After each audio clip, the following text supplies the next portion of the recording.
And believe we are live now, so I'm gonna turn We on are. the chill stream music. Oh yeah, let's have that. Let's have that nice one on again. Good evening, everybody. Good evening, Tim. Good evening, Dave Monkey Boy. Yeah, there we go. Nice and chill. And I think so far we don't have that many other people other than our chat room moderator Andrew is here. Good He evening, showed up Andrew. early. He said he was let me fix. Yeah, he said watching the mutations with Donald Pleasance and Tom Baker to get in the mood for today. So, Tim, what's going on with your facial hair? Are you going to keep it short now, or are you going to grow it back again? The mustache, I'm gonna grow back, but the beard is probably gonna go. Okay.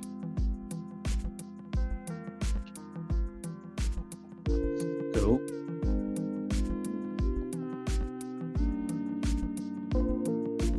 Oh, so let's see. Andrew says, spoiler, it didn't work out well for Tom Baker in that movie. Yeah, I figured it didn't.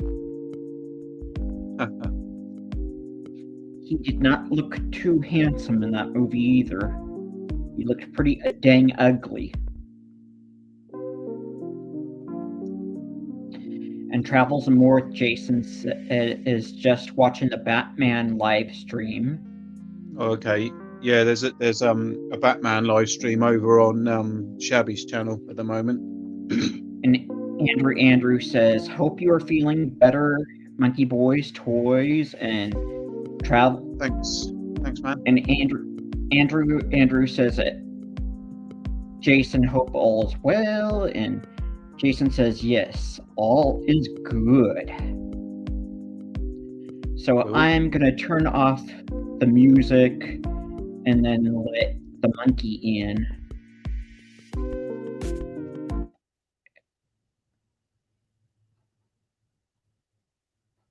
I think you could even leave that music on if you want, Tim.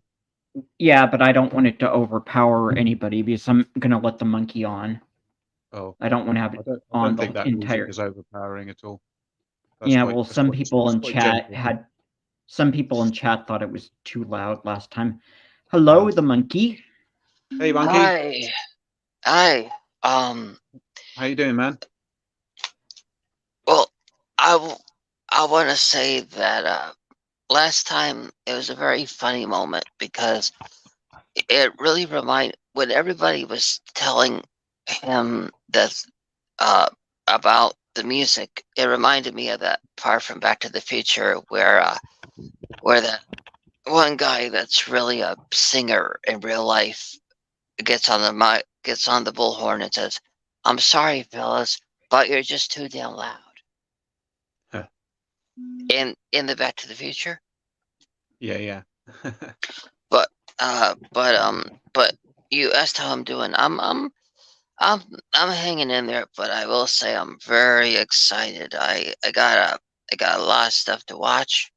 I am really looking forward to watching this.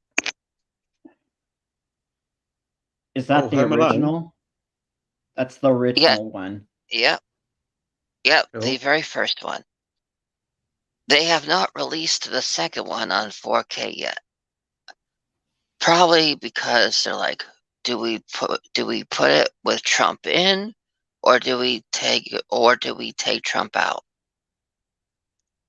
I don't know if I've seen the second one. Because Donald Trump is in the second one, so I think that's probably the holdup. Ah. Like they're probably thinking, do we really want to release it with him in it, or so? That's the only thing I could think of is why they haven't released the second one, but they already released the first one. Yeah, I wouldn't know. Well, but I'll wait till you show the other ones that you're gonna show. But I will say I've been watching your channel, Monkey Boy, and I was very surprised. It took me a while to find your channel. I just found it early this morning, and I was binge watching it, and it's Oh, really good. Your oh, thanks. um and um and I will say because of you, I'm wearing something. Take a look. You got your Yoda jumper on. Yeah. Yeah, Um. that's Grogu, the Grogu. baby Yoda. Yeah. Yep. Yep. Um. I will say I really liked your video on those gory toys. Yeah, they're good, aren't they? They're quite gruesome. I mean, back then, McFarlane was still quite a young company, but they really went all out on those figures. The detail on them is absolutely amazing. It's really, really good. I'm sure those figures would be $40 or $50 if they were made today. Um. And Hey, the Gerard. professor. Oh, and I'm gonna work on waiting in the future and uh let waiting till you catch up on the chat. So I'll wait. I'll wait and see if you need to read anything. Yeah, I want to be sure. Did you get Mhm. this, Monkey Boy? Yeah, This yeah, I day? saw that. Yeah, thanks, Jason. Yeah, Jason sent a really nice card to Skeletor and I. He Okay, I he want to. d- he designed it himself. So it was like a Masters of the Universe um, styled card that he sent to Skeletor and I, which we were very happy to receive. Um, and I'm pleased that he's sent Luke one as well. So that's really nice. Thank you, Jason. And yeah, Gerard said that he. Hi everyone, sorry I'm late. I was watching Retro Blasting's video in regards to Hasbro layoffs. Yeah, I caught the start of that, but I haven't finished it. I'm gonna watch the rest of it later. Yeah, I'll have to check that out later. Andrew says, I think classifieds are normally $25 or something, but he said that he's gone to two different Ross stores where they're $6 each. Wow, that's cool. And Andrew at Gerard O'Connor, glad you are here. Hope all is well. And Gerard says, Andrew, my friend, hello, hello, and right back at you. At you. And Andrew says, can confirm that Monkey Boy's Toys has fun videos. I even went back to his first video posted 7 or 8 years ago. Yeah, yeah, that was quite a while, wasn't it? I will say I had I don't know if I would ever be up to being on a thing like that. That that collector guy that Monkey Boy is going to be on because I once did an interview and it was pre-recorded and we talked about a lot of different stuff and I Yeah. went through my entire collection of figures.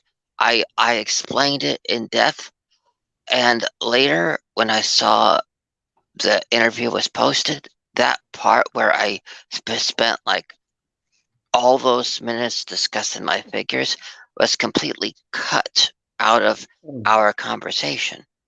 oh, So it just left a really bad taste in my mouth because it I went through such painstakingly. Like I don't think I could do what you did, Tim, being able to take pictures of all my figures. I mean, I have them around every bit of my house, like all around.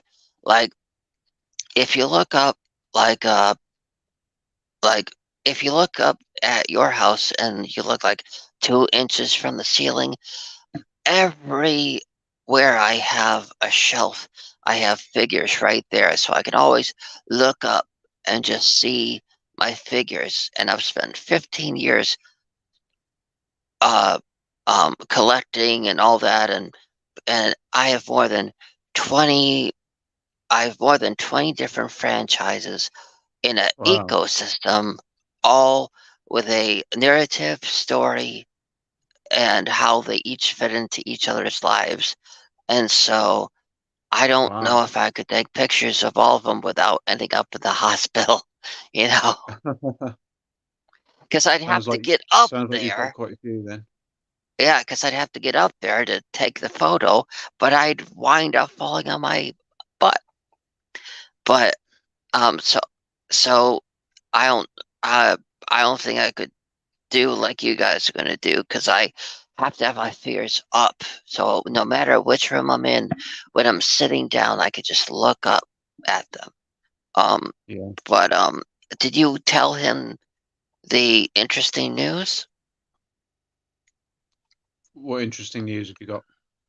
Well, somebody contacted us both.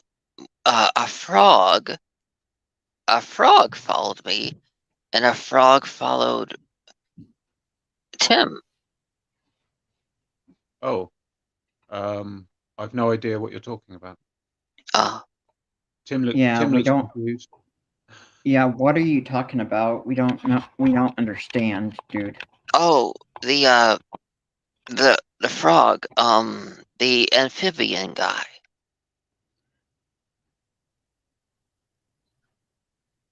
No. It's okay if you don't remember. He it, after he followed you, he followed me, Tim. Okay. I've seen him in some live stream chats, but I don't really have a face to go with him because I don't think he's someone that's ever been on camera Oh, before. well, I was very surprised because after you did that comment to me, he followed me, and he seems to do a lot of different posts, like, but very interesting fella. But I honestly thought he'd be in the chat by now, so that's why I was bringing him up, trying to do a little No, introduction. don't see him in the chat at the moment. Okay. Do you want to catch up on the comments, Tim, or do you want me to? Yeah, sorry. I was just trying to help. No, you're all right. You're okay. Yeah, and you might want to adjust your thing so we can see your face better, the monkey, because it's cropping off your face because you have like you have it at an angle for like shooting like YouTube shorts with like with the phone camera, and it makes it harder for us to get for you to get your face into the frame. Better? Yeah, that's better. Now we can see you better. That's Yeah, better. man. Okay. So Gerard is asking everyone to please immediately stop being nice and or kind to Skeletor, which is a fair comment. Yep.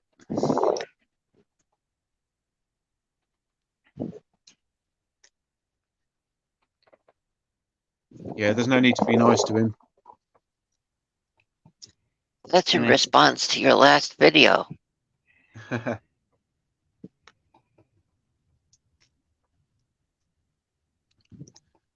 Gerard says Monkey Boy for president. Well, yeah, of all nations. Yeah, yeah. And he says you might get Skeletor as vice president. And not. Or no, first he said one did think of that. Not.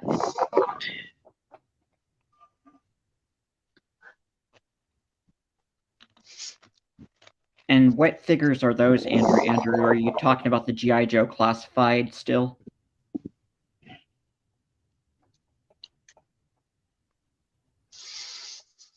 And what's this?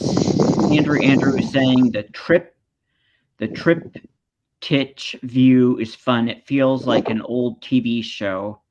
Oh I guess yeah, you're with referring... the three panels. Yeah. Oh, and we got another YouTuber in the live stream chat. Anti-derivative Jill, just listening while driving, lurking. Okay, be careful driving. Thanks for stopping by. And Gerard O'Connor, speaking of faces, why, Tim, how young you look after a shave. Yeah, but it's starting to grow back. I'm going to have to shave this again, but the mustache, I'll leave. Do you go this for the time. wet shave or the electric shaver? Usually electric. Okay. And Andrew at Gerard O'Connor, it does horrify some people. I also have mismatched comic collections that drive some people crazy. And Travels and More with Jason, laughing out loud at Gerard. I sent him a card laughing out loud. Well, it was more for Dave. It was laughing out loud, but had to put him in it. Yeah, I should have grabbed it to show, but I've put it up now. It's in the other room. Okay. And Andrew says Star Wars, G.I. Joe, Marvel, Jada metal figures. I mix all my stuff together, different scales as well. Oh, you monster, Andrew. You absolute monster. And Gerard O'Connor says, Andrew, my OCD is off the charts just thinking of it. And he's giving a little crying, laughing face emoji after that. May I say something now? Yeah, man. Yes. Go ahead. Since first I want to say, Tim, this is a learning experience, and from now on, if there's any introductions to new people that may show up, I just thought it was like this was the first time that that someone had followed me, that followed you, and it really seemed like from how he was interacting that he was going to join us. So I was just trying to do a nice little introduction if he was going to pop in, because only we can't see who you're going to add.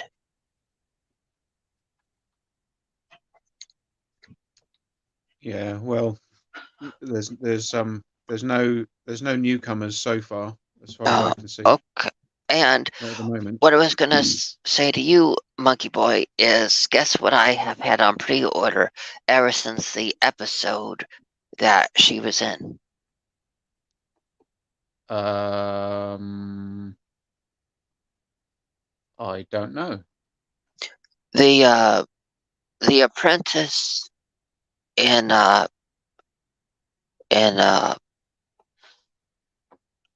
Ahsoka.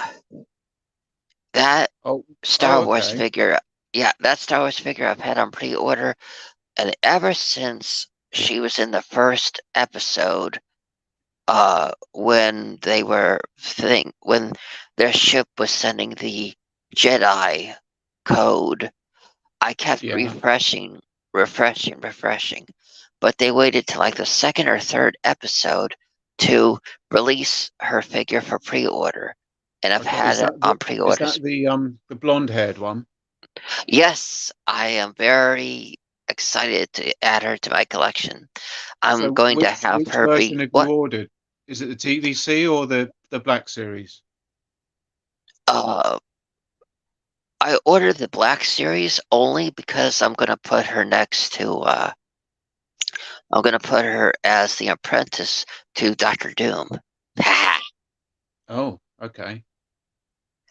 I mean, think about it. They both have a. Dr. Doom has a space station, and she is used to being in space, so she could really be beneficial to him. But I'll be quiet now. Gerard's recommending that I lock Skeletor under the stairs or chaining him up in a basement. Well, I guess I could put him under the stairs. Don't forget the ball gag. That's why I keep a lot of my snacks under the stairs, so I don't really want to put him under there because he'll probably interfere with my with all my snacks. So yeah, I'm not sure what to do with him for Christmas really. I think I'll just put a Santa hat on him, a bit like the monkey's got on today. Now, I have a quick question for you. How would you feel if Skeletor or sorry, Skeleton. How do you say his name? Skeletor. Yeah, the French one. What if he became the president of France and Skeletor became the president of where you live? Do you think you two presidents would get along and harmonize in peace? I think they'd probably get on better than the current prime ministers do. Yeah, probably.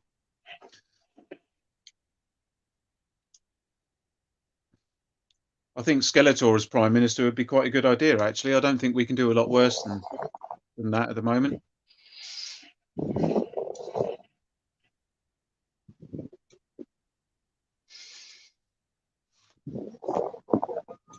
Let's see what else we've got.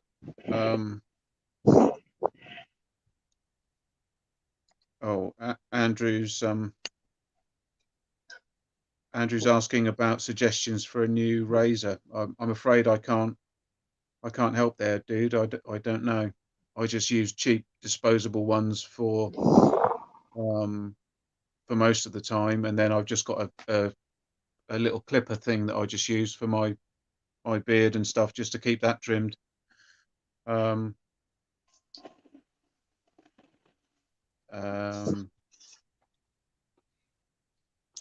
was Dean's Christmas stream? It was great, Gerard. You can go back and check that out. It was very good last week. He'll be doing another one this Sunday, I believe. So do join us if you're able.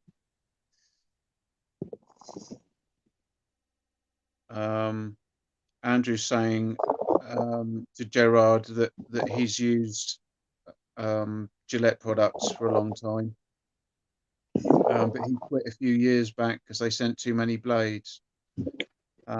Right, that was the Dollar Shave Club. Yeah, I've heard of Dollar Shave Club.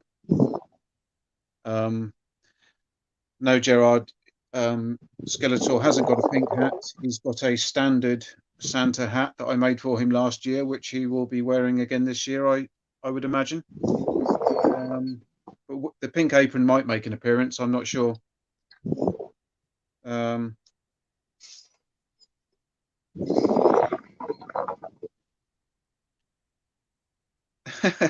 Andrew says that I can make Skeletor the rhyme minister. I'm sure he can bust them out. Now you're our rhyming expert, Andrew.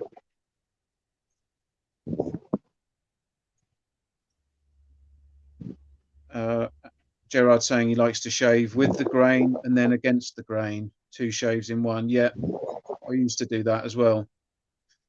Yeah, very good. Yeah, if you can make Sunday stream, Gerard, it'll be great. If you can join us, I assume it will be on Sunday again. I think it started at 7:30 UK time, but that may alter. Keep your eye on Dean's channel, and I'm sure there'll be a notification for it. I didn't see any Christmas stream. What happened? There was a Dean from All Things 80s did a pre-Christmas stream on Sunday evening. Well, Sunday afternoon for you. So that was quite good. We had a few guests. There were 5 or 6 of us on, and we had a nice chat. It was good. Tim came on, didn't he, Tim? Tim. Oh, hey Tim.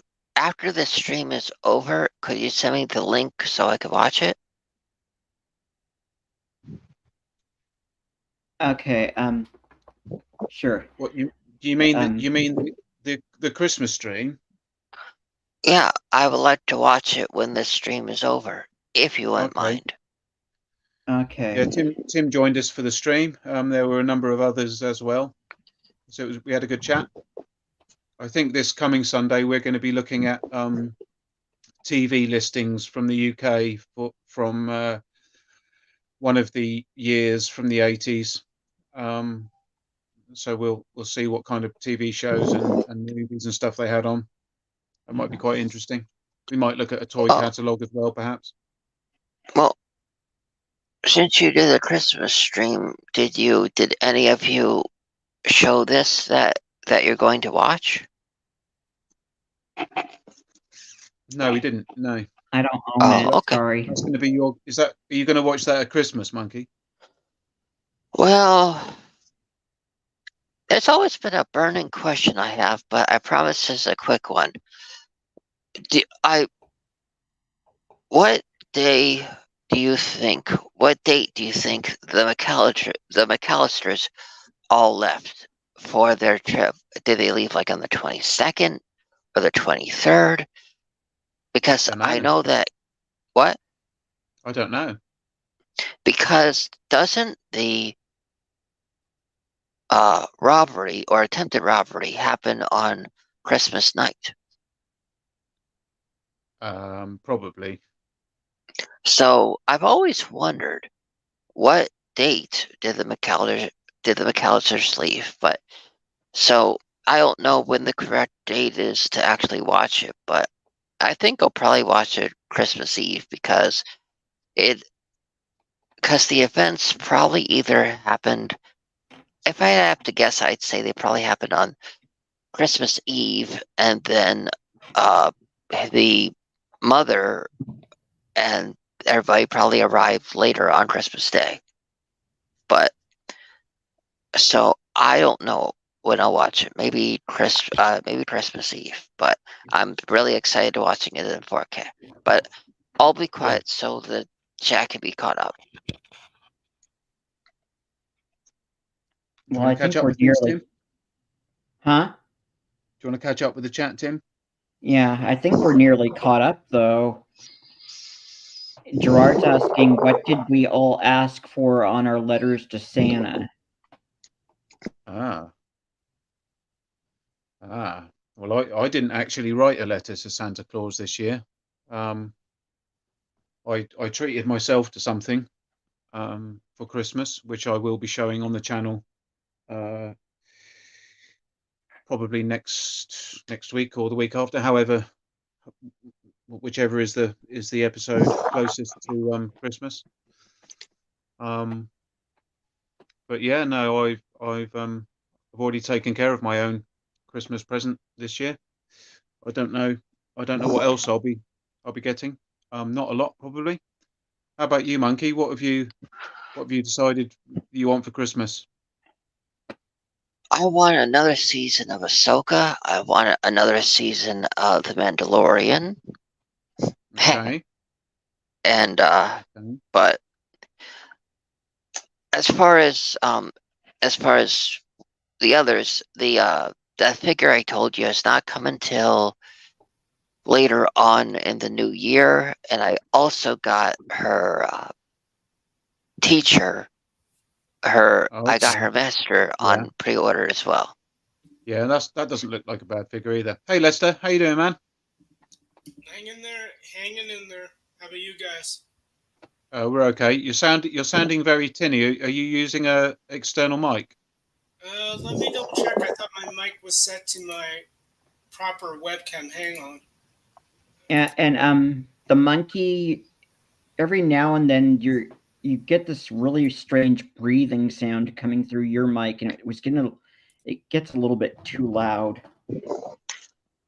Maybe I'm just that big of a Star Wars fan. Did you ever think? I don't know. All right. Does this sound better? I think I changed my mic setting. Does that sound? Yeah, that's better. Okay, yeah, that's better. Yeah. Cool. How are you doing then, Lester? Well, my life took a turn in that I'm officially a churchman, but a minor one at that. So I was officially installed as a reader for my church and diocese. So, yeah. So of course, it comes with the territory with the responsibilities at my parish, but then there's the other half of that in terms of the diocese and then the church at large, because now that I'm part of in a minor rank, but I'm part of the clergy. So it's not like I'm a priest or a bishop, but it's just, I have that kind of visibility that I have to live up to certain standards now in a more official way. It's like, yeah, we're all called to live to a standard, whether you're a layman or a cleric, but it's kind of doubled down, if you will. It's made more official. So there's that. Right. So Okay. you're just learning to live with that responsibility, and then of course the responsibilities in everyday life, just kind of letting that lead into how I conduct myself as a person. So that's what I mean. Like, now I'm in Okay. this function, I'm being called to a higher level of character. I got to live up to it. So if I'm being an arse hat, let me know. Well, Can then, you move your microphone a little bit away from your mouth, please, mate? better? I think so. Yep, we can still hear you. It's just that we were getting a lot of breathing. Okay. Thanks, man. Yeah, I tried. I just took off the check mark on reduce mic background noise, so I don't know if that had any effect as well. Is that a global setting you can affect for everybody, Tim? I have to do it on each individual person, though. I see. But I had to click on him, on his spot individually. Well, I have something to show Laren in honor of what you said you have started in your life. This I will show for you.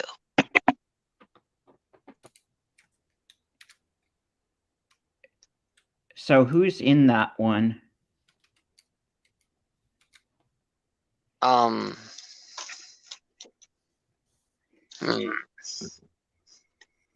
You don't really go into saying in too big of.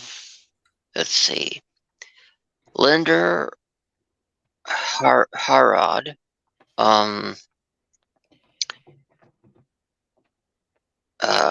Keisha Casti. And so it's like they cast all ones that are native to the nationality, but it's like everybody listed in here has a weird sounding name. Oh, okay. Okay. Hey to Matt and the Retro Room. Thanks for stopping by, man. If anybody hasn't checked out Matt's channel, go along and check out Matt and the Retro Room. It's a great channel. If you like Batman, you'll love his channel. He's got loads of Batman content on there. So go and check that out, everyone. I highly recommend that. I wanted to answer Andrew's question real quick. He asked me directly, is it a matter of giving up dating, or is it more chill? It's more chill. I'm in the first rank or first degree, so I'm not even a deacon yet. I don't know if that's in the cards. It's not one of those where I need to go through the ladders of management. It's whether I'm called or fit for the next rank. You know, I know people who have been in this rank for 20 plus years, and it's up to the point that you, if you're the next rank subdeacon, I believe you can still get married, and then it's up to the wife to consent or assent if someone's going to be elevated to a deacon or what you might commonly call a priest. It's at that point where once you reach deacon, that's when you cannot get married. But so where I'm at, I can get married if I want to.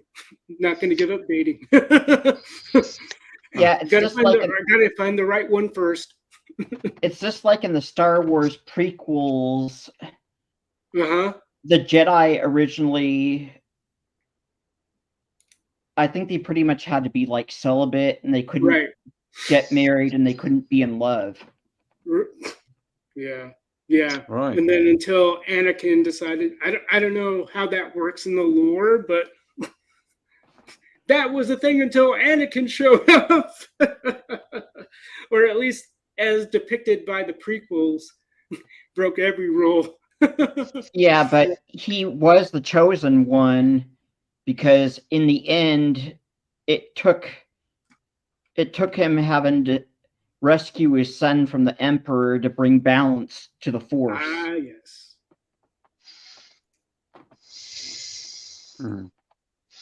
So, Laren, what position was the father in Seventh Heaven? Because he was married with the whole family. Yeah, but that's like a Protestant religion, so it's different from like a Catholic religion where the priests have to be celibate. That's completely different. That's a different denomination. Yep.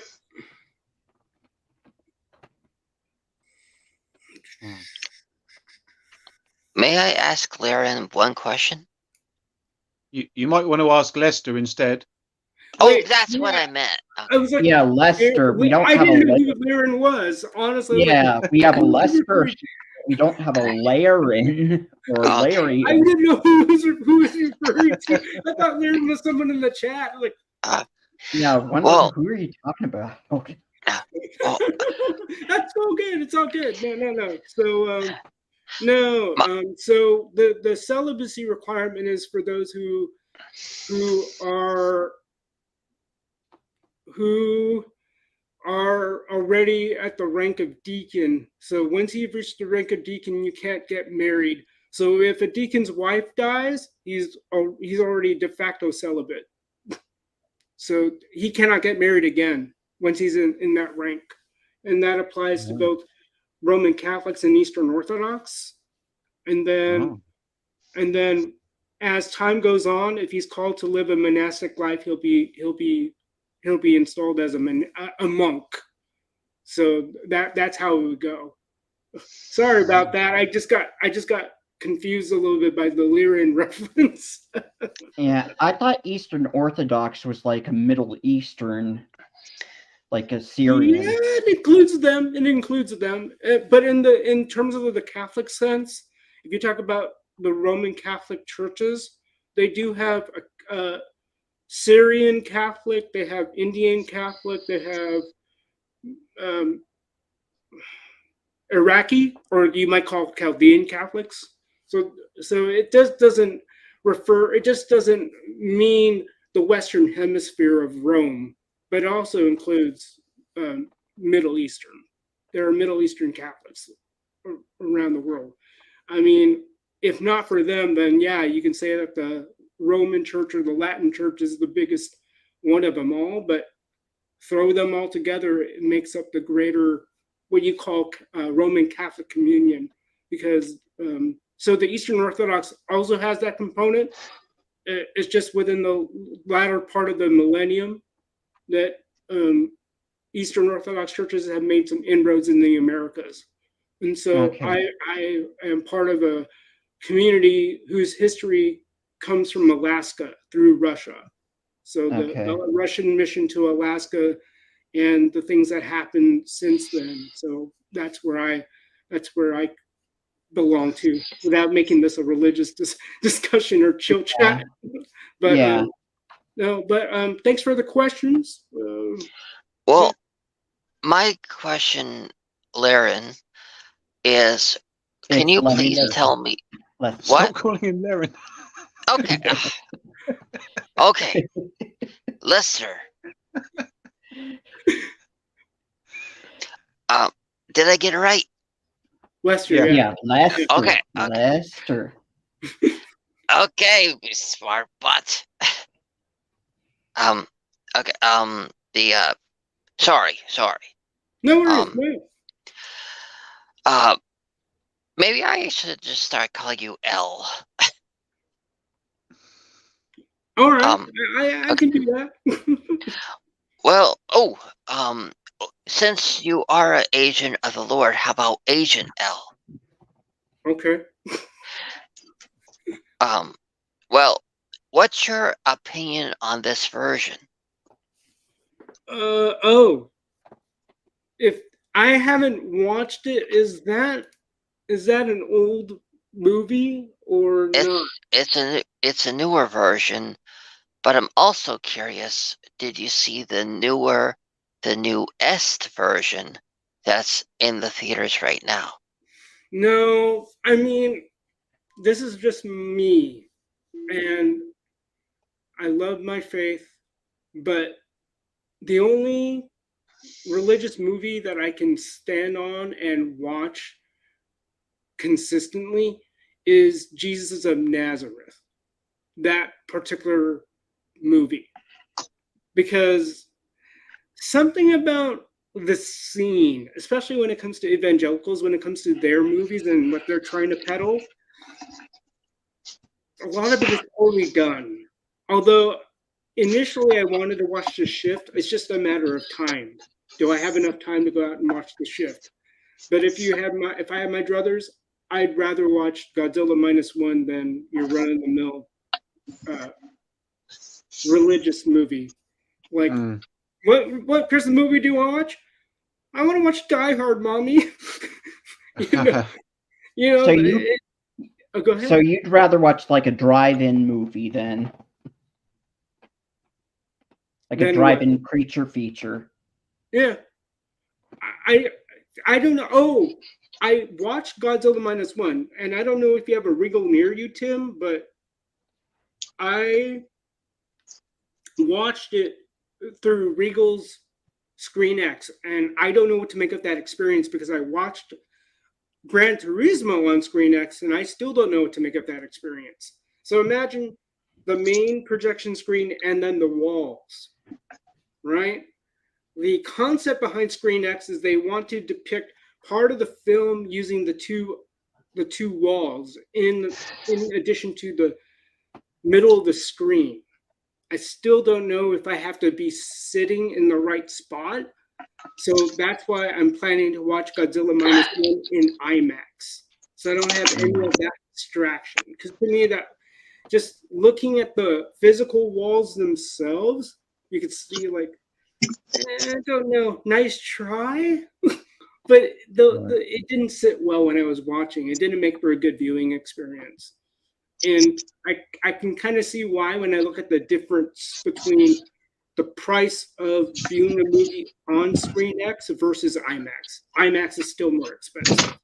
So I might have a better viewing experience watching Godzilla on IMAX versus Screen X. Right. Yeah. But if you haven't watched Godzilla -1, watch it. And yes. Is that the Robert Powell one? Yes, that is the movie. That is the movie, like I said. Although, having watched the Olivia Hussey Romeo and Juliet, retrospective me will be like, she played the Virgin Mary? Which came first? Yeah, but you gotta understand, Michael York, who was in Logan's Run, played Juliet's cousin Tybalt, and then played John the Baptist. Ah, okay. All right. I'm just saying because I watched Jesus of Nazareth with Olivia Hussey. I didn't know it was her. Like, I didn't know who these actors were at the time. Like, I didn't know who Olivia Hussey was until I saw her in Romeo and Juliet. Yeah, and then Anne Bancroft plays Mary Magdalene. I think Anne Bancroft is a lot older than Olivia Hussey. Yeah, I could be wrong. Yeah, but I think maybe Mary Magdalene was probably supposed to be a little bit younger than Mary, Mother of Jesus. Right.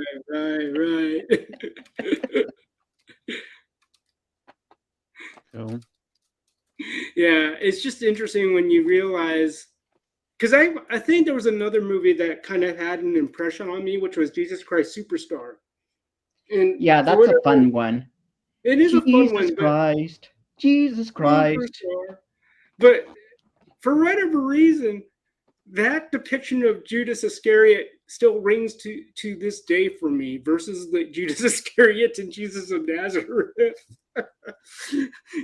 It may have been just because of how they presented that whole story, right? And I don't know. and I only watched it once, and I did watch it, I believe, on Laserdisc of all media. I don't think I've ever seen a religious movie. Oh, Well, Jesus of Nazareth really isn't, or Jesus of Nazareth is more religious, but Jesus Christ Superstar, not so much. Right. Yeah, no, I've never been into that. Yeah, no, I get it, and it's like the other movie I did see was um, And that's the the last modern Romeo and Juliet. That's the Oh, modern Yeah, I've it is. seen. one.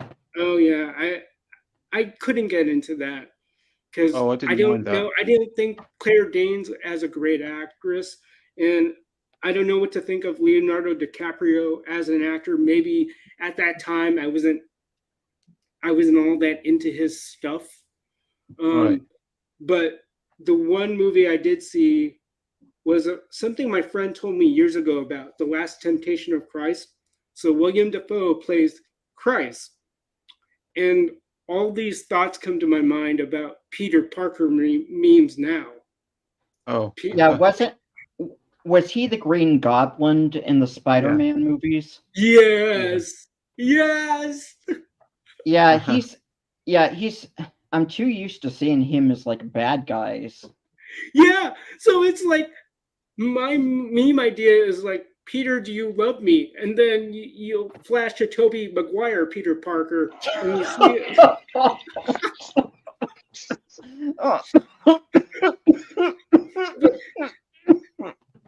I'm sorry Okay, if it's Simon Bar Peter's son I'm of gonna Joe. choke to death now because I laughed so hard.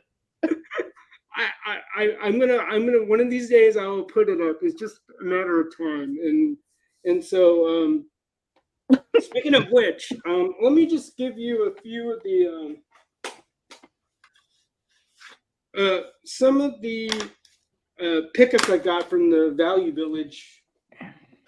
So, well, Equalizer 3. This was not a Value Village. This was Prime. So I now what have is it? Equalizers 1, 2, and 3 on 4K. Oh,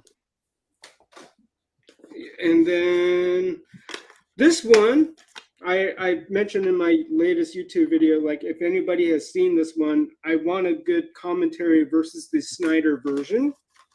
right. So that's not the Gerard Butler one. No.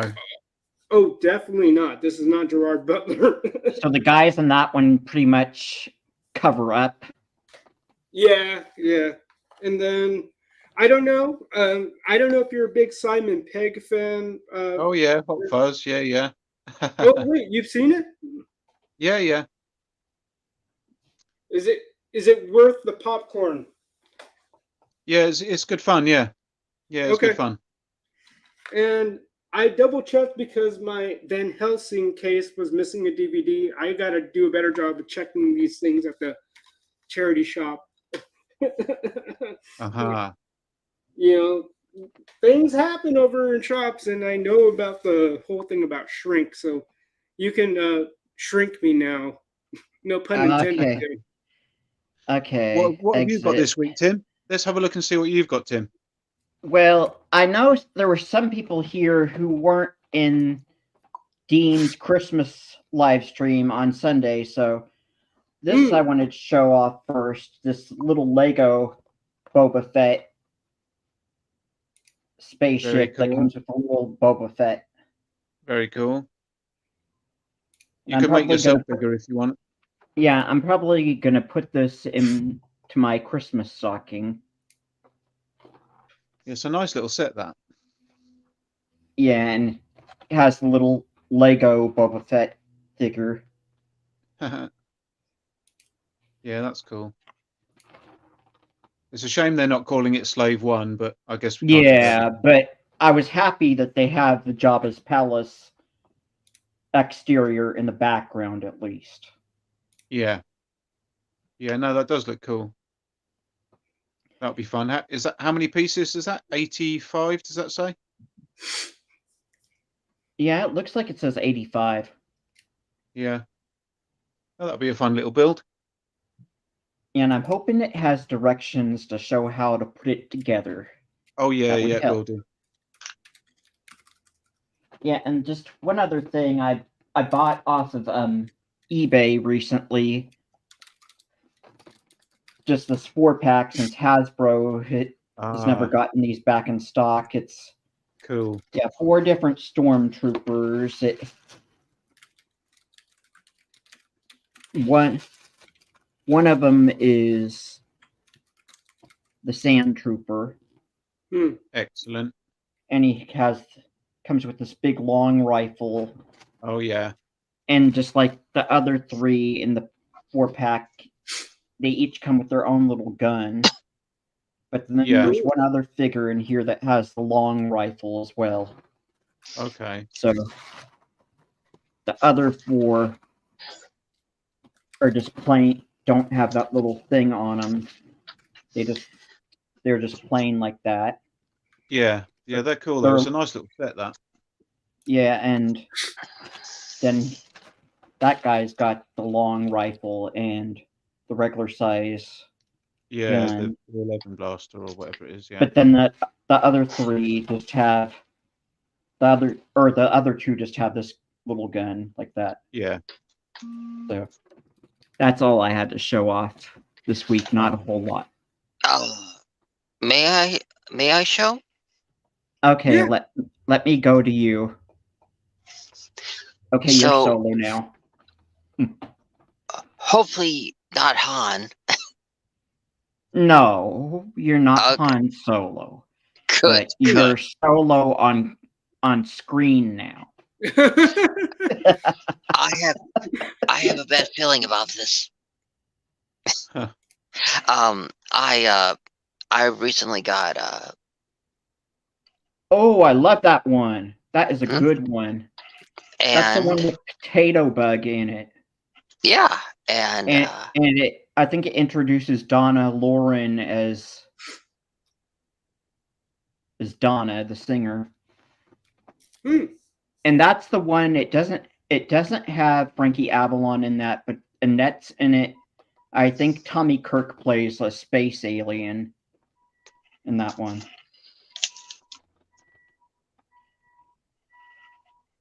And I've never seen that one, but I've seen the black and white one that's based on. What's that beeping sound? Somebody's alarm or thing go off? That's me. Stuff going on outside. And one of my favorite shows. Cool. Mm-hmm. Oh. So was that when Pat Waddell was on there? Yeah, see, look.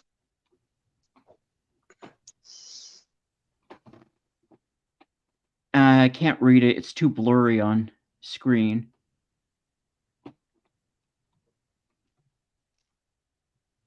Yeah, that looks like that's probably Pat Waddell as one of the daughters. And and remember the other time? Oh, and what can I say? That film is so iconic because the film I'm gonna show is so iconic because the newest version, they're taking a lot of different liberties at making the story of the birth of Christ so different that I had to get two copies of this version. Even though you get a Blu-ray and a DVD in both of them? Yeah, because, well, yeah, and there's a film that I had one version of, and now I had to buy the other because they came out with two different things of artwork. And this is such an underrated film to watch during this holiday season, and that is who here has seen the show Leverage? I haven't seen it before, sorry. Oh, okay. Well, who's seen the Drew Carey show? I've seen Drew Carey. This film has the guy who played Drew Carey's brother in it.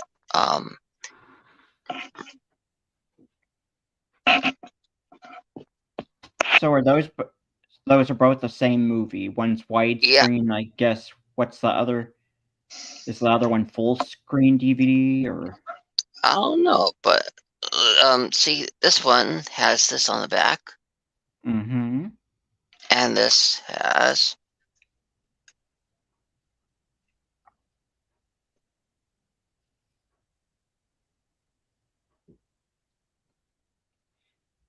Yeah, it's just a different right thing.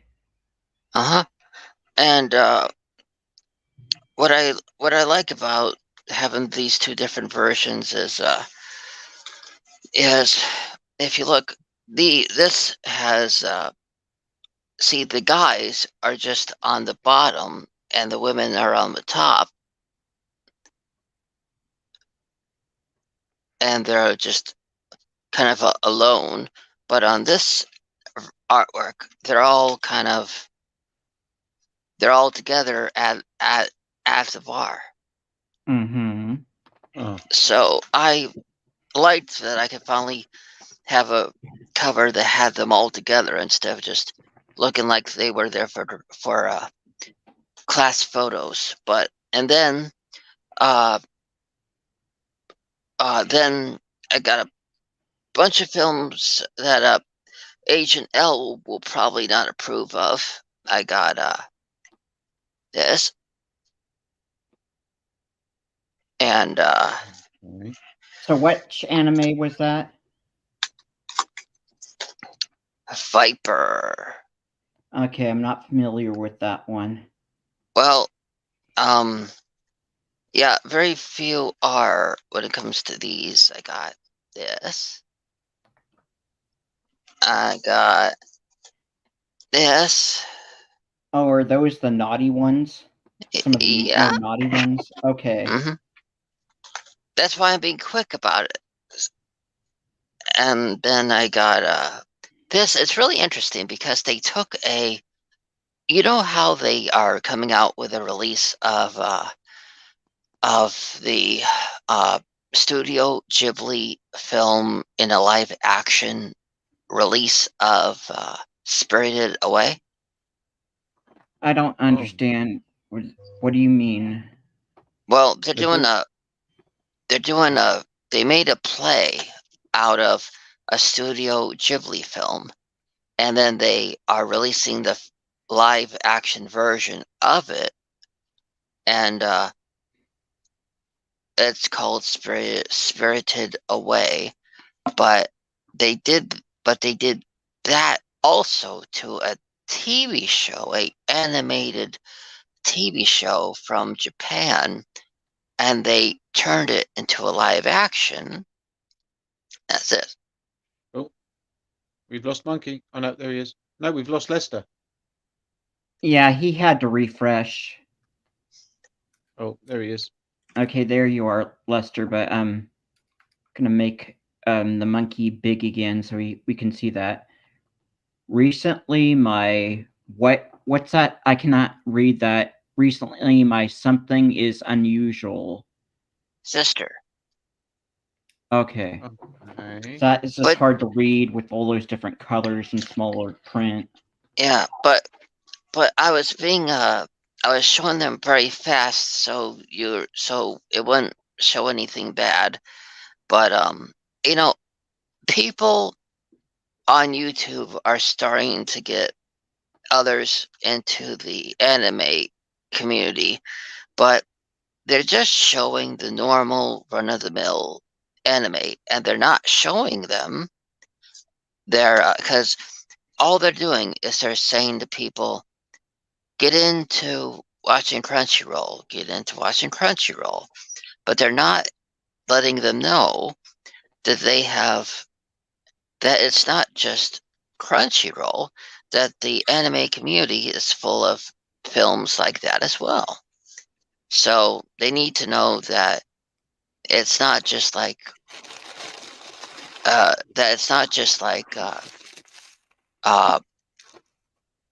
like you just have a set amount, like it's not just like how Disney Plus used to be, where it's just like family friendly content. It's actually they make adult ones too. So, but I was very quick. I made sure they didn't. And you can show us made your sure. face if you want to, since you're Huh? solo. Your face keeps cutting out of the frame. I Oh don't know if you're just too shy to show your face or. no, I was rearranging what I showed. Okay. But Okay. but do you remember how I had gotten the where is it? Where is it? Where is it? Trying to find it. Ah, remember how I showed this version off last time? You might have shown it briefly Well, last time. and here's the back of it. Okay. Well, Yeah. I went out and I got the other version of it. Oh, cool. Is that a big old polar bear? Uh-huh. It's a giant polar bear. Mm-hmm. And look, he's wearing armor. Yeah, he looks cool. That's neat. Yeah. He reminds me of that one that your Skeletor rides. Oh, what bit like Panther? Yeah. Yeah, yeah.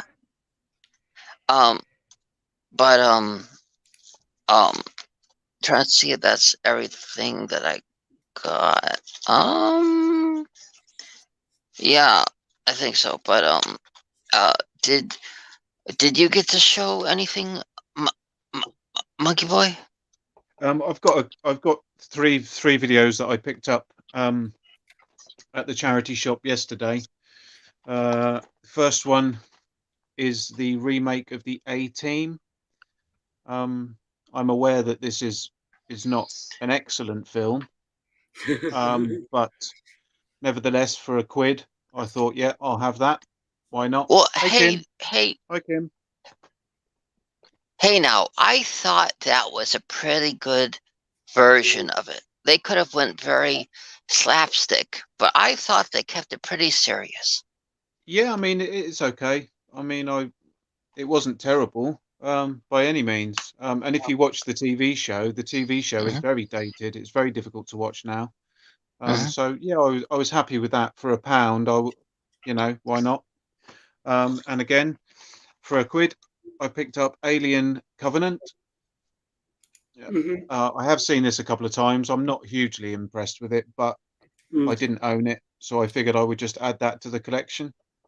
For £1. Is that And the then, one? Is that the one with the?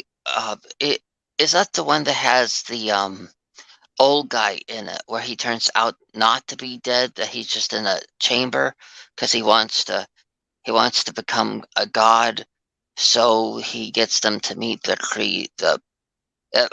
it's the one that takes place on Christmas, where they end up using the ship as a bullet because he's going to take all the aliens down to Earth.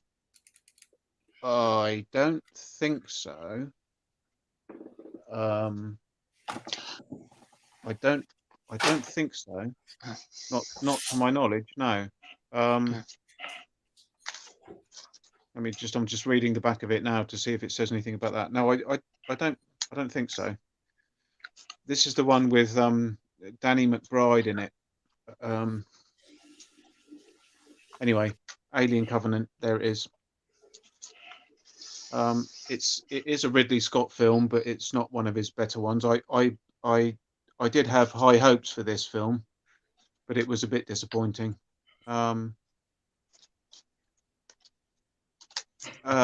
Action Pop Dad is saying he prefers Alien Covenant. Yeah, Alien Convent. The nuns were freaky. The nuns.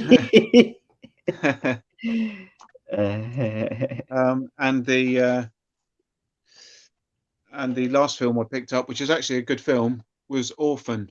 It's just quite a good horror film from. Oh, I'm not sure what year it was. I agree. It was really good. May I ask, what did you think about when he turned off the light and there was all these ultraviolet paintings around? Yeah, that was cool. I actually I actually read a interview that they had with the guy that did all those paintings, those ultraviolet ones, and he basically said that he thoroughly hated working on that film, that he was a solid Christian and he only did that artwork for the paycheck. Right. Well, yeah. Makes sense.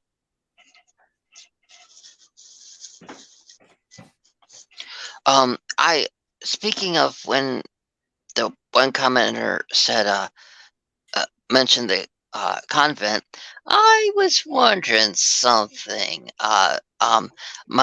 Monkey Boy, does Skeletor have the authority to be a to wed people in Eternia? I don't think so. No, I don't believe so. But maybe he does. Maybe he's gone on the internet and got himself ordained, or whatever people do. Well, guess who I would like Skeletor to marry me to in Eternia? And you could even include it in a tiny bit, like as a little bit like a wedding announcement, if you wanted to, in your newest video.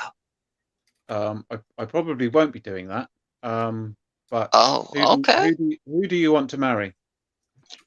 Valak from Who? The Nun and Nun 2. She's hot. Oh, I don't remember her. She's the one on the cover of The Nun 2. Oh. What's this Nick saying? Tell Dave his hair is a magnificent beast that needs taming and riding like a golden swan from Neverland. Yeah, I mean, my hair's getting longer. It tends to do that, doesn't it? When you don't cut it, it's getting quite long now. But we're not there yet. I don't plan on cutting it ever again. But we'll see. I might get bored one day and chop it off. But it's getting there. Hi, Reading Movies. Thanks for stopping by. You can take me off big screen now if you like, Tim. I mean, you can leave me on. I'll just do this. I'm sorry, Monkey Boy. I honestly thought you'd be okay making that wedding announcement. I mean, you talk about different things happening in Eternia, and I thought that'd be. I don't have an issue with it. I just don't know who that person is. Oh. Yeah.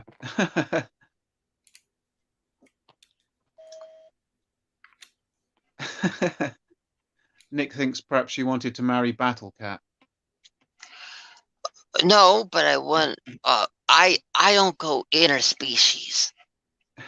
Yeah, well, Cringer is a nice pussy. Oh, Tim. Oh, Tim. I just had to say it. That was outrageous.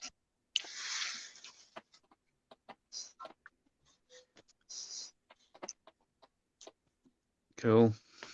Cool. So is everyone pretty much sorted out for Christmas in terms of the organisation and the getting things, getting food, getting presents?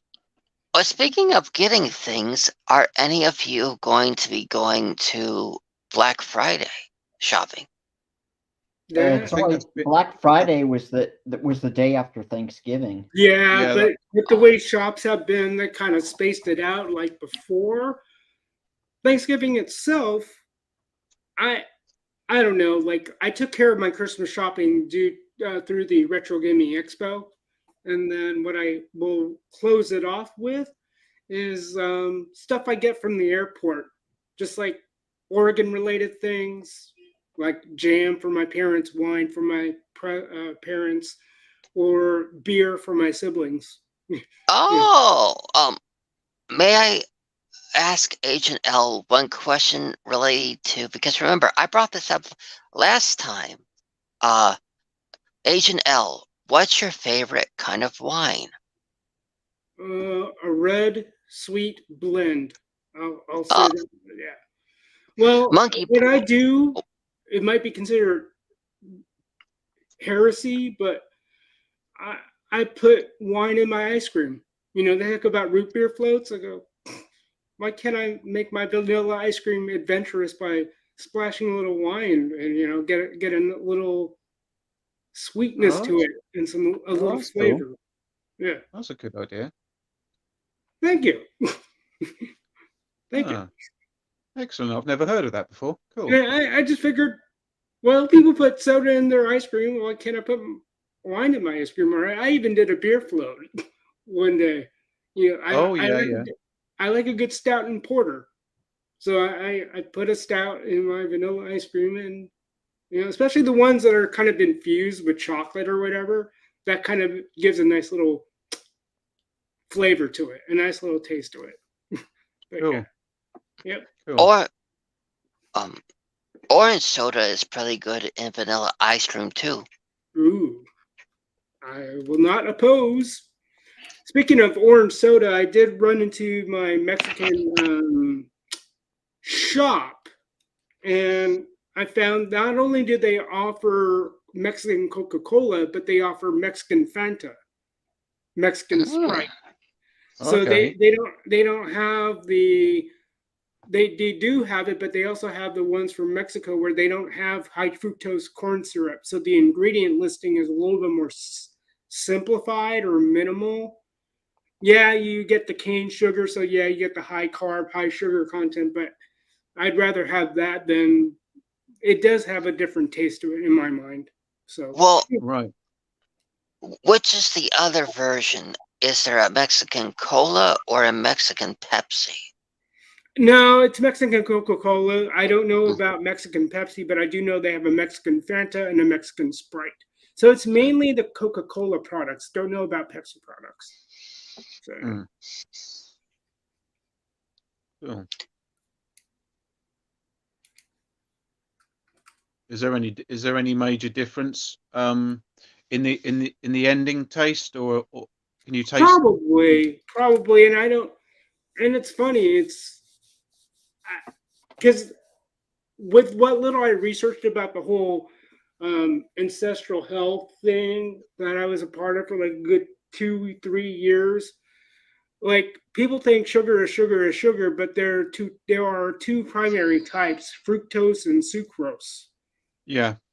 And Well, so fructose is what's in fruit, right, isn't it? and so Yeah. fructose does your body interacts with fructose differently than sucrose. If I understand what I read, and what little I've researched, that fructose might end up being a little worse than sucrose, because I think as it was explained to me and what little I read, fructose affects the liver. Sucrose is actually or glucose is what your brain can functions off of. Sometimes I can tell the difference in that sucrose or glucose allows me to function if I get enough in there.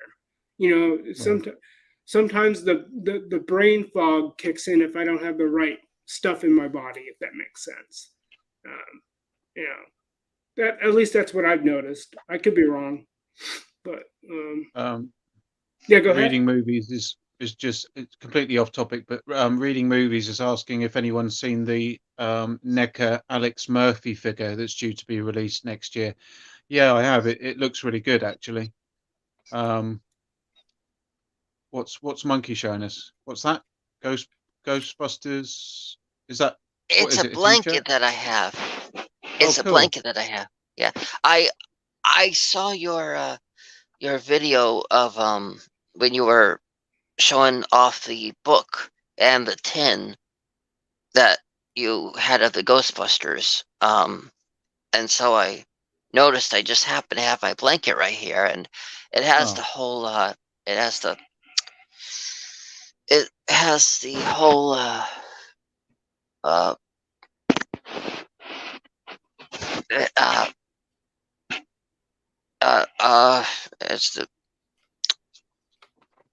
it's It's all tangled up right now, but hold on.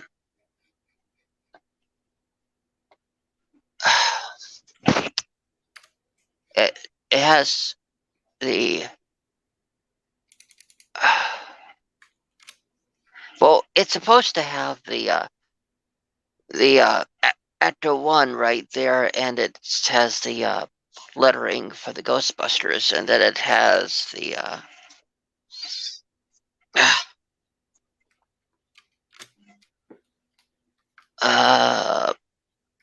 then it has see the hand right there? Yeah. It has that whole logo on it of the big thing. Can you see it? Well, just about, but I mean, you're trying to show a large blanket on a small screen. It's not ideal. Yeah. Okay. Well, I hope I didn't blanket, take though. over this. I hope I didn't take over the stream. If there's any comments that need to be read, feel free. But on that topic, since you have a lot of Ghostbuster figures, have you gone into this and got the blankets as well? No, I'm thinking about getting a bed set, a duvet set, a double duvet Ghostbusters set. But I haven't got it yet. But I'm thinking about getting one of those. Treating myself, why not? My room looks like a toy shop anyway, so I might as well have a Ghostbusters bed as well.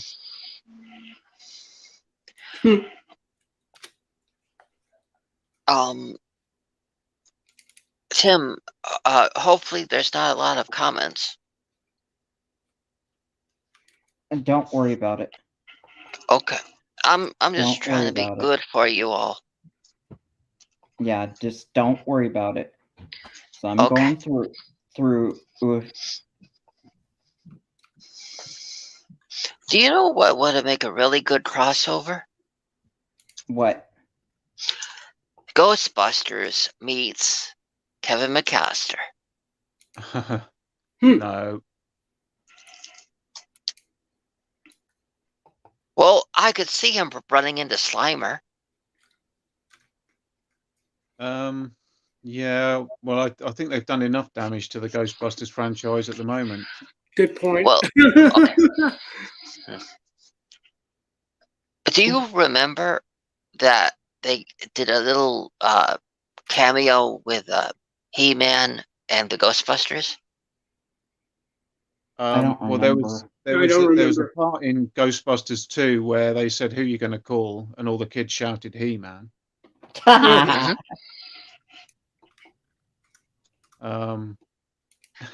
my God! Lester even looks like an agent in the photo. I know, that's his Men in Black picture. That's the last thing you see before your memory gets wiped. Agent L. I wish I had that machine. I mean, I'll say this: memories mold you. As long as you're not, what you call it, enslaved by the memories. If you look at it right, you can. At least I put in a retrospective thought, thinking like, yeah, as long as you don't get overtaken by those memories and can see the humor in them, even especially the negative ones, like when my sisters and I talk about how our parents raised us, we look back at those.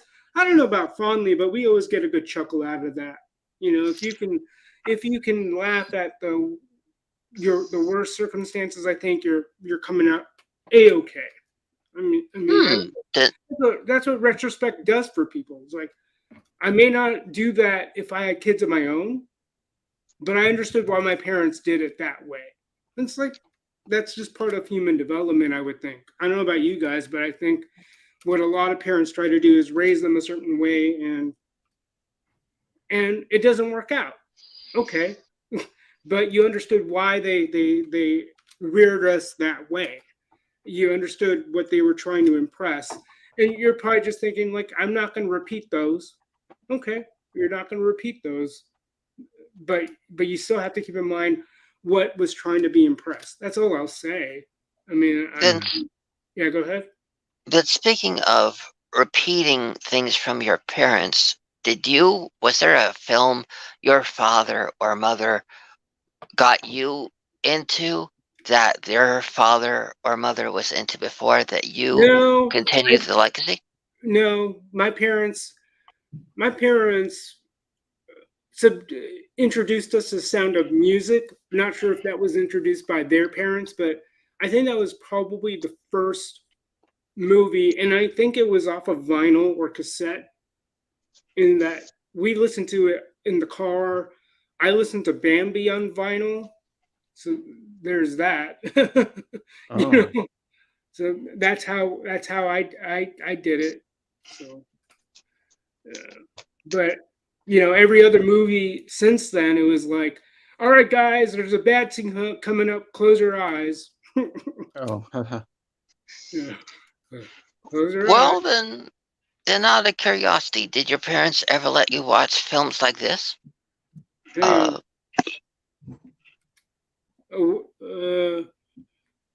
Probably not on their radar, but we watched, like I joked in other channels, I watched the Temple of Doom, and that heart rip out scene still resonates to this very day. Like, I can visualize it, and I go, oh, and then especially when you play Mortal Kombat, I mean, Kano, Fatality, come on. Yeah. Nick thinks that that Monkey is in real life Joe Pesci, and he thinks that I am Freddie Flintoff. Well, I am pretty good at cricket. I'm not sure if the Monkey is Joe Pesci or not.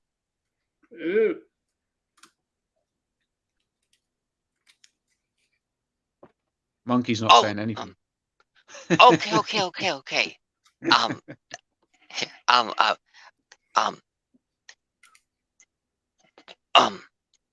What am I, funny?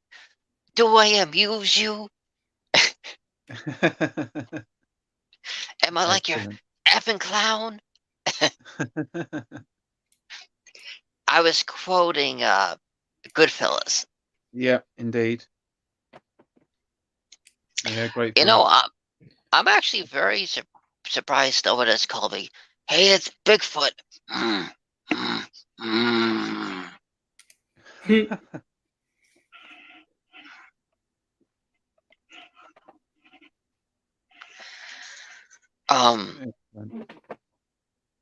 So here's an interesting question for Agent L.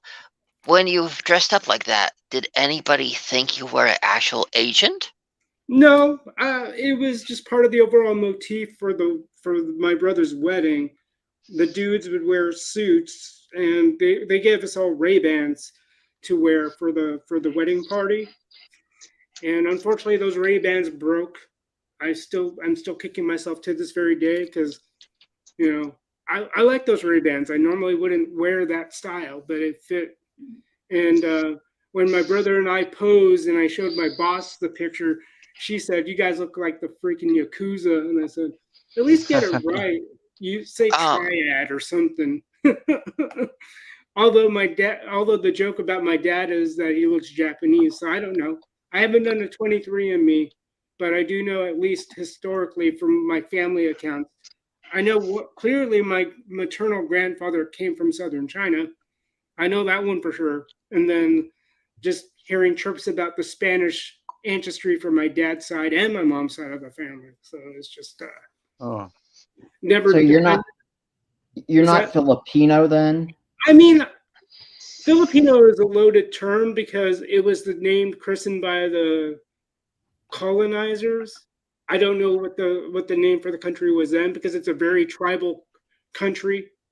If you think about it, it's you've got all these peoples and languages, and Spain decided, okay, we're going to colonize this nation, and we're going to christen it the Philippines, named after whatever Philip. And And that's the contention. It's like, well, what is a real Filipino? Honestly, I don't know. It's a nice blanket term because some of the, based on what I was taught, some of the early settlers were called negritos, and they were black-skinned people from who knows where. They typically reside in the northern part of the country, the very northern part of the country, in the biggest island or the northernmost island. So it's a hodgepodge, or you might call the original melting pot, because you have all these ethnic influences from back in the day. You've got the Indians, you got the Chinese, all sorts of people. So we can pass off, especially with the Spanish colonization and the intercultural exchange and marriage. You have people that can look Chinese, people that can look Hispanic. And so that's why I kind of said, well, technically I'm Hispanic because of the Spanish colonization, which lasted for 300 some odd years. You know, you never know, especially in the 4 years during World War II when the Japanese took over the island. There might have been more in cultural, intercultural stuff going on, good or bad. It's just, you know, I could just say, yeah, that's my family's from that country. But as far as piecing together my familial pie, I haven't really done as much research as I should. All I know is grandpa from China, and then great grandmother who has Spanish ancestry. So I'll go with that. Oh, You I've know? got no idea of. I don't know anything about my own heritage. Yeah, I yeah, really don't know. I don't really care either. right. Well, I've you're all never looked into it. British. You're all British as far as we know, but my mom doesn't think you have much of an accent for a British guy. That's interesting. Yeah, I guess I am pretty much British. Well, Yeah. how many of you are going to be turning on this? Bad I Santa. don't have it. I don't have that one. I don't think I've got it. What's Well, that again? Bad Santa. Oh, I just something about Billy Bob Thornton. I never really was drawn to his stuff, so it's like I checked out of his stuff for a while. Right. Yeah, it's not like he's not my go-to. Like I hate to say it, but Nick Cage is more of a go-to. Despite his track record, he had some hits, but a lot of misses. So he's not my most favorite. well, Yeah. speaking of Nicolas Cage, I will say I prefer his Bees film. His what film? The Wicker Man. Oh, I haven't But seen it. not for the normal reasons. I mean, it so I watched the Blu-ray version, and if you watch it without the sound, the visualizations, I mean, he's on an island that everything is handmade. Every house is made from scratch. You can tell it was made like nothing is like store bought. Everything is made. They have their own honeys. They make their own. They grow their own honey. They have their own bees.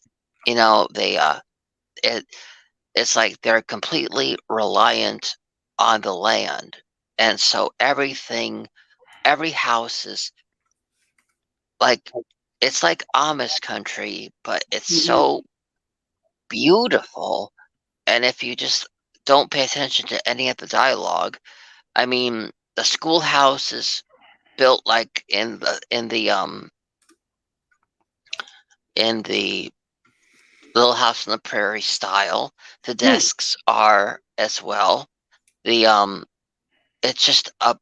You even see people carrying logs like the old-fashioned way, and like tying them up to carry together. And it's if you watch it just for what's going on in the background, it's a very beautiful experience.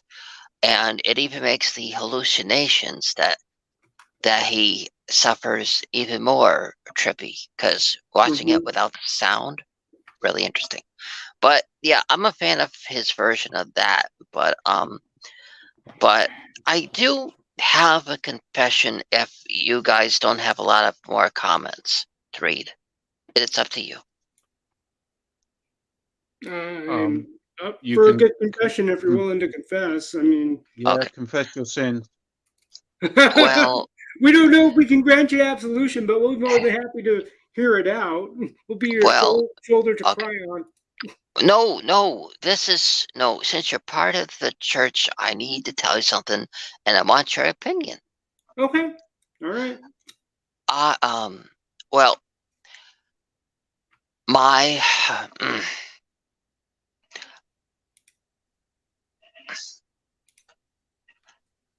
my mother is Jewish and my father is German, and he always had us do Christmas instead of Hanukkah, even though she was 100% Jewish, and so I technically, or most likely, am a Jew that loves and always dresses as Santa Claus. So is that a sin? Since technically it's a Christianity thing. That stuff, that's between your family, your dad, because depending on how that agreement was struck between between him and your mom, that's their business, and they'll take it up to the maker if they have to. But I wouldn't think that's a material sin. It's like if you want to dress as Santa Claus, that's harmless to me. Yeah, go ahead. I just wanted to make sure that wasn't against my No, faith. no. Whatever, that would be something that you and your parents would have to discuss if you still have a relationship with your parents. That's between you and them, because I don't know how they decided to raise you. Because he just wanted one night of all the presents. He was too impatient to deal with 8 nights. He wanted the Christmas tree. He wanted the movies. He wanted the Christmas carols. He wanted everything. He wanted to be able to decorate our house up to the nines. I mean, I'm surprised I didn't open the door and see wise men and baby Jesus. Well, again, if I understand the dynamics with your parents, the dad sounded like the head of the household, and this is just my wild guess, and that's up to them. You know what I mean? So, you know, that however they decided to raise you, that's how they decided to raise you, and you just, if they said anything about it, that's between you and them. But I wouldn't have it. That's not my business. Okay. Yeah. Well, that's the thing. It was never discussed. It was just accepted from the beginning. Sure. Yeah. You know, if I would have to say one regret I have is I never got to find out my mom's opinion on this before she died. Oh, I hear you.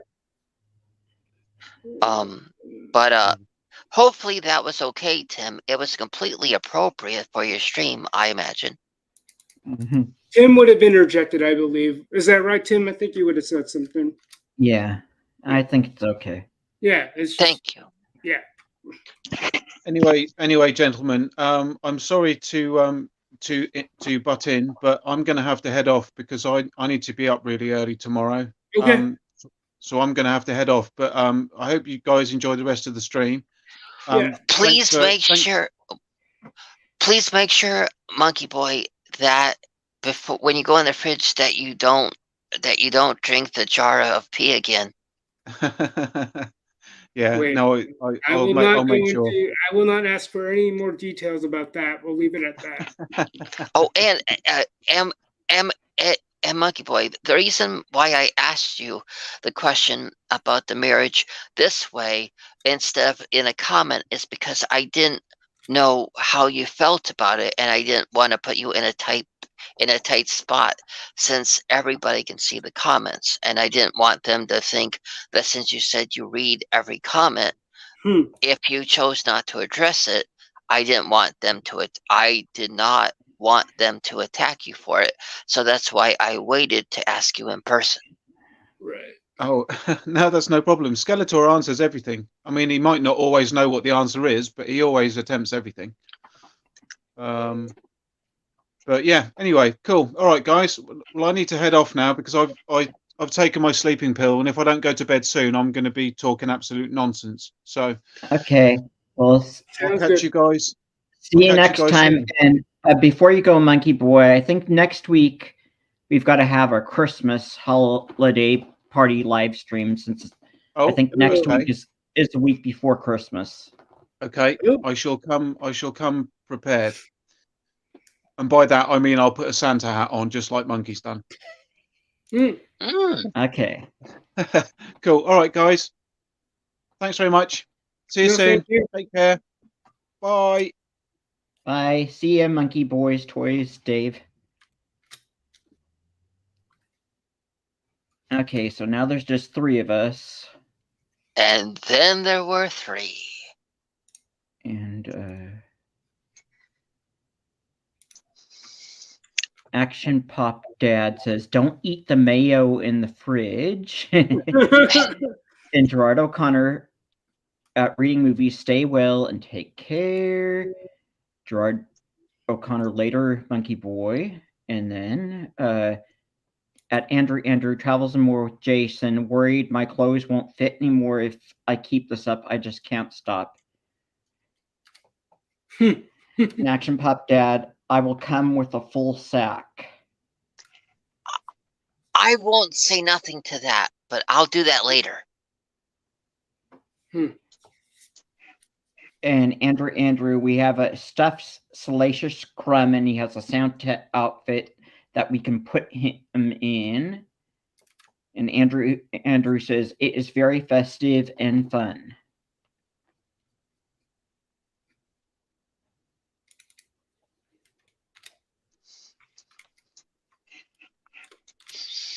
So, question for you and Agent L. What is your favorite Christmas album to put on since it's getting closer to Christmas? I don't really know for sure. It's just I like all different types of Christmas songs. Yep, I'm the same way. I listen to whatever my mom decides to put on in terms of that stuff, because I haven't been the biggest Christmas Carol fan, but I like a good Christmas Carol. I don't like. Again, I'll just leave it up to my mom to make that decision in terms of what Christmas music to put on, but I don't mind. Whatever is over the air or whatever my mom decides to play. Yeah. I didn't warm up to Christmas music until recently. Because I was part of the cool crowd back in the day, and I just thought, oh, Christmas music. I'm too cool for that. Oh, so you were in a cult? No, I just like no, not in a cult. No. It was just something where I just thought I was too cool for Christmas music. Oh. And then I just decided, ever since I started taking my faith more seriously, that I appreciated some of the things I grew up singing in church. So that's where some of that comes from. But I'll leave it at that. Again, just what my mom decides to play, I'm good with. I'm not picky. Except for maybe I saw Mommy Kissing Santa Claus. Maybe I'll say that's not one I'm down with. It just seems creepy. Well, speaking of crispy, speaking of creepy Christmas songs, what's your opinion on "Let It Snow"? Yeah, I don't know. Yeah, I'm more into the more traditional Christmas songs or Christmas carols. Silent Night is one. So I'm not much of an album guy, to be honest. I'm more of a singles or tracks kind of guy. So it's just specific songs I'm cool with. You know, that's how I am.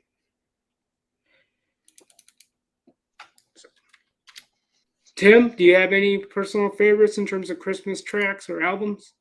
Santa Baby by Eartha Kitt. Okay. Which my mom hates that song because she gets all upset. Oh, well, she's singing sexy about Santa who's a saint. Oh.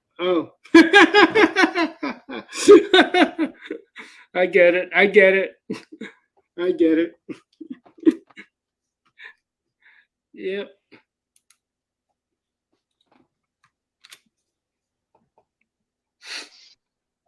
But what do you, so wait, Monkey, if you don't mind my asking, do you live by yourself or do you live with your folks like Tim does? Am I right, Tim, that you do live with your folks? I live with my mom. My dad died back in 2015, so it's my mom, and then she has a friend renting out the old. She rented out the old master bedroom to one of her friends who didn't have a place to live. Got it. So my mom is in one of my siblings' old bedrooms now. Do you want the short answer or the long answer? How much time does Tim have? I've got plenty of time. Okay. The long answer is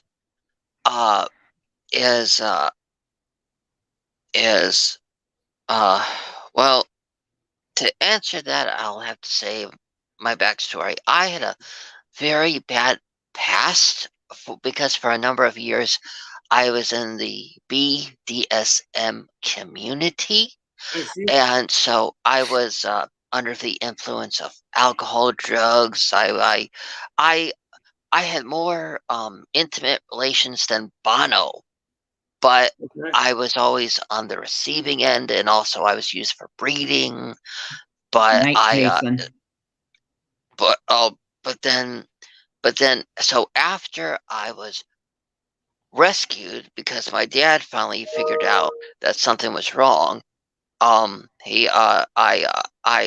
had to kind of go into hiding, so I can't really say where I am. But because let's just say there's a lot of people are aware of, like let's just say not every let's just say there's certain people that were at the events that not everybody would like to know that they were there. Like let's just say I got to meet, or I got to see Miley before she was Hannah Montana. I got to see how she got to be Hannah Montana. But all I will say is they don't want me talking, so I'm hid in the middle of nowhere, and I basically get to live how I want as long as I just keep to myself. I see. Okay. Tim, I tried to keep every bad thing out of it. Did I do good? I try to keep it PG. Yeah, but just be careful not to advertise anything you don't want out there, because this video does get replayed. So yeah, but just be careful not to advertise anything too personal that you don't want shared. Yep. I think it was appropriate enough, but that's the only way that I could answer his thing, because if I just said I'm not allowed to say, that would come off rude. No, we would have respected that if you said you're not allowed to say, because I understand people are in certain situations for a reason, and a lot of the times I'll say not my business, you know. Well, I didn't want to be rude to him. That's what my mother will say. That's what my mother will tell me at times. Well, I didn't want to be rude to a man of God. Oh, yeah, I appreciate that. I don't think he's quite yet a man of God, though. I don't think he's been ordained. Like I said, it's just the first step towards the priesthood, towards the total priesthood. I'm part of the clerical ranks, but it's just like I have a very specific set of duties. I don't know about specific set of skills. That's a different discussion altogether. But Okay. different sets of responsibilities than a clerical presbyter who does have the faculties to hear and blah blah blah. You know the rest. But you don't have to feel compelled that you got to bear your soul out, especially in this space. You know what I mean? Yeah, it's a chill stream, so I just want everybody to have fun. Yeah, where we can talk like pop culture, movies, TV, toys. Yeah. That's why when I explained it, I kept everything I said PG, appropriate, and Okay. But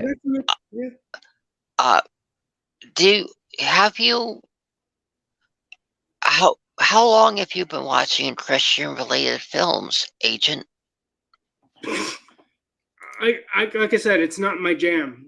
Most of the time, religious movies aren't my jam. Even I wasn't a fan of Passion of the Christ.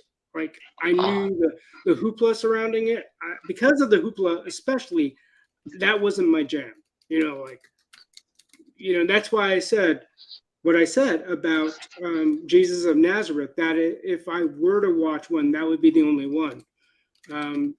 Sound of Freedom is not a religious movie by any means. Yes, there are tones for that, but that would be like a movie I don't mind watching every day of the week if I were into that genre at that time consistently enough. But as far as religious stuff, I am very picky. So it's because it's not a genre I normally watch anyway. Because that's just how I am. That's just how I'm wired, or how I've been wired. That's just me.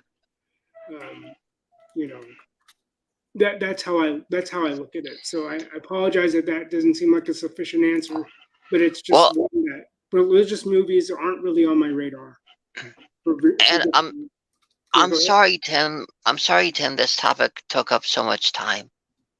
It's okay, but we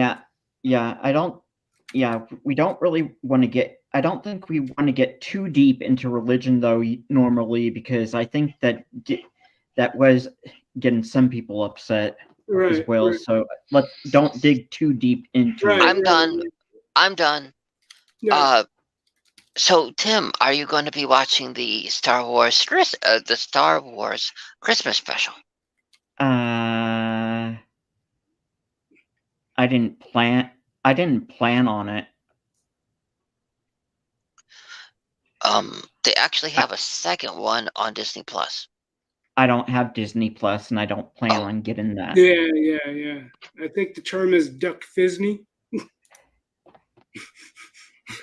That's how I look at it. I especially when I wanted to. Let's see here.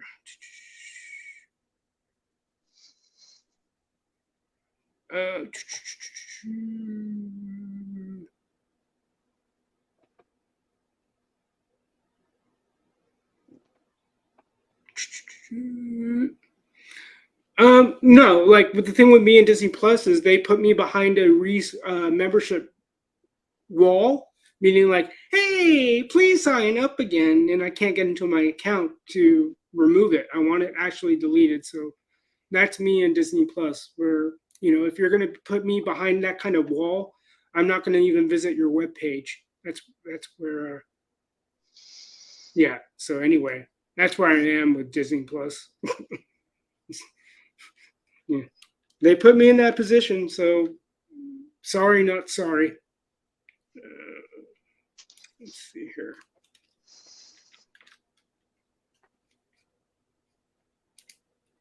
But Tim, what are your plans? I mean, do you usually have anything big going on for Christmas? I thought I was going to be going over to my brother John's house for Christmas dinner like we do with Thanksgiving, but my other brother James has invited us over for Christmas dinner instead. Do you guys have a typical rotation? It just depends on who invites us over. It's either James or Johnny. My my oldest brother's John, and then James is the one who's a couple of years older than me. Okay. Well, I have an interesting thing to say. I was looking forward to going to the Christmas Mass, but I was told that because of my past, I couldn't risk being recognized. So I have to miss it. I'll say this.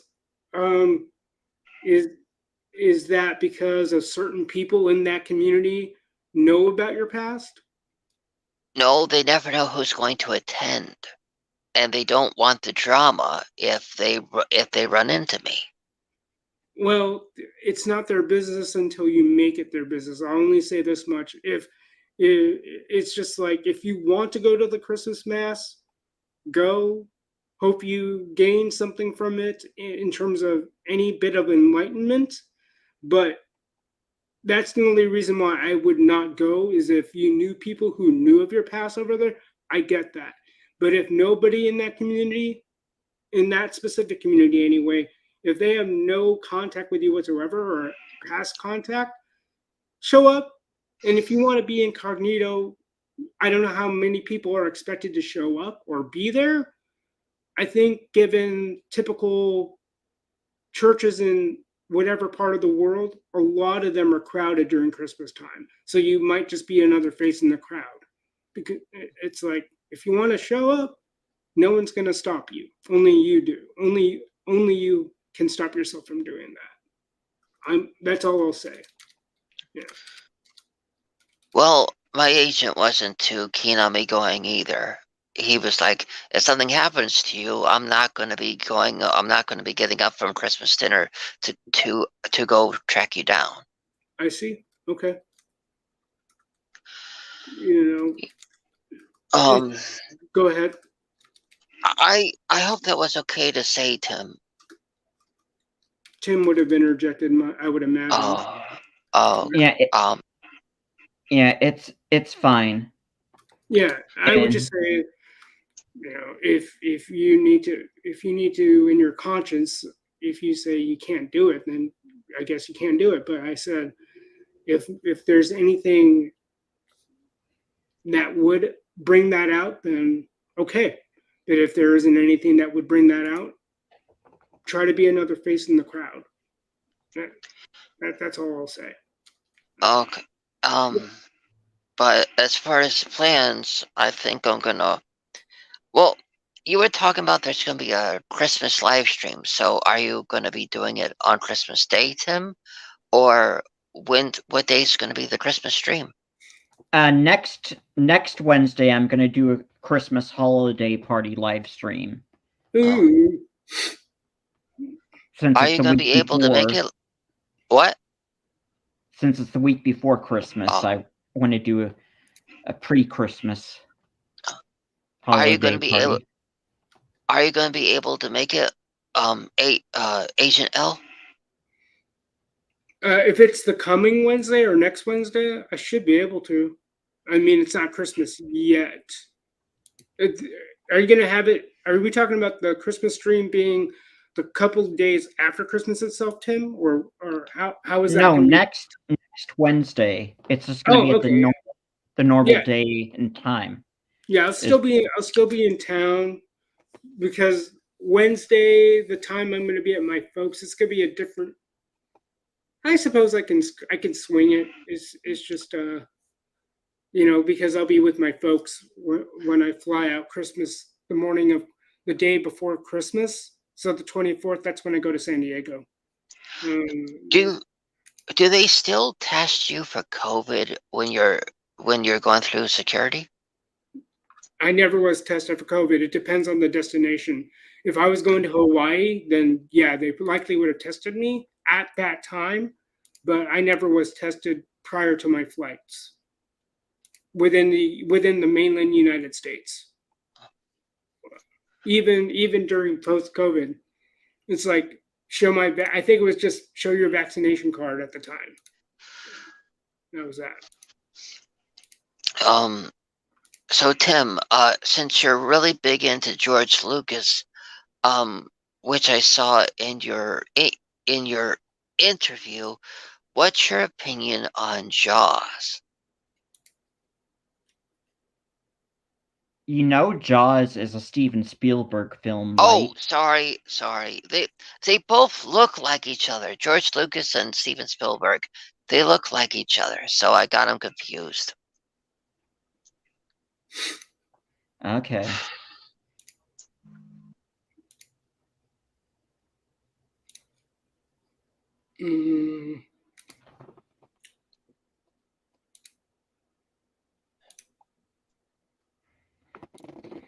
Now, what do you tend to do, like when you and your family gather, Tim? Do you guys do any gift exchanges? What is a typical Uh, Christmas day, or what? However you guys do it. What's a common, I guess you well, can say a Hayes family Christmas tradition, if there was one? well, when we go over to James's house, we usually have dinner, and then we give out gifts to Okay. whoever anybody has bought a gift for someone. Oh, okay. Now, do you guys try to, well, at least for yourself, do you try, or do you let them know, like, well, I'm not exactly in a position to give everybody a gift, or is there someone in mind that you typically give a gift to, or is My it my okay? mother, I always give something to. Okay. All right. And then what has been the practice for among the or between the two brothers? Do they tend to give you anything for Christmas? Sometimes. Okay. Now, when you were growing up, was there a tradition where you often were asking your folks for something specific for Christmas, or you didn't grow up with that? Yeah, Okay. I usually did. I usually made out a list and said, "Okay, this is what I want." Right on. Right on. And I remember one time when my mom had like a job at the public library. She came home during her lunch hour, Okay. and then she had me sit. She sat down with me and asked me what I wanted, and I told her, "Okay, this is exactly what I want." Mm-hmm. I remember at the time one thing I wanted was a Captain Power and the Soldiers of the Future videotape, but at the time we only had a Betamax player.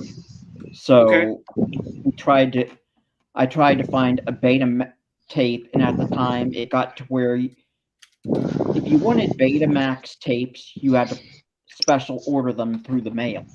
Oh, I It got see. to that point, so we eventually Mm-hmm. had to buy a VHS VCR, and Oh, our Betamax wore out after a while to where it wouldn't rewind anymore.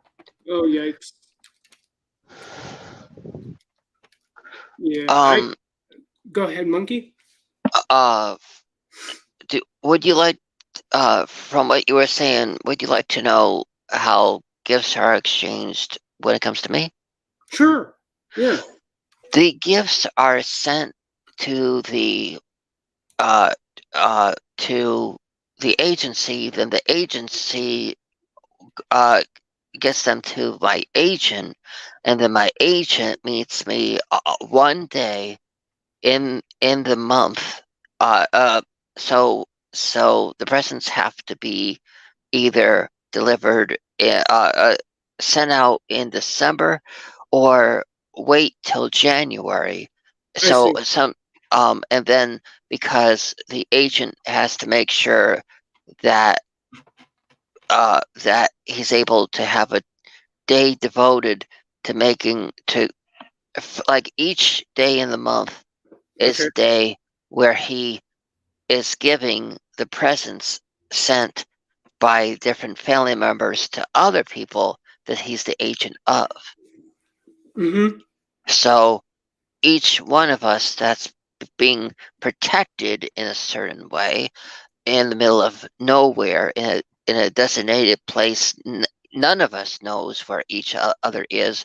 The each gets visited one day, either in December or January, for the gifts sent by our family Okay. that are delivered to us on that day. Okay. Interesting to know.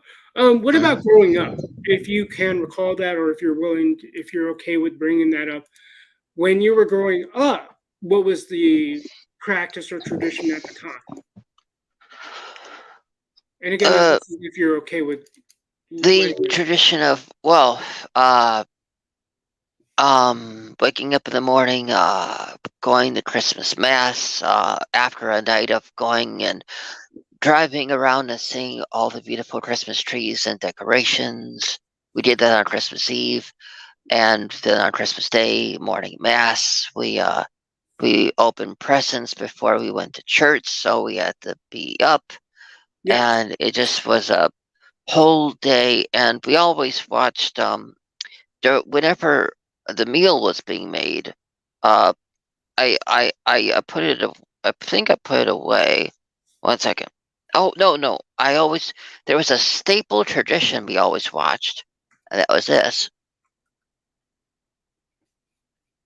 Okay. Hang on, let me get myself set up so I can. Yeah, let's make it.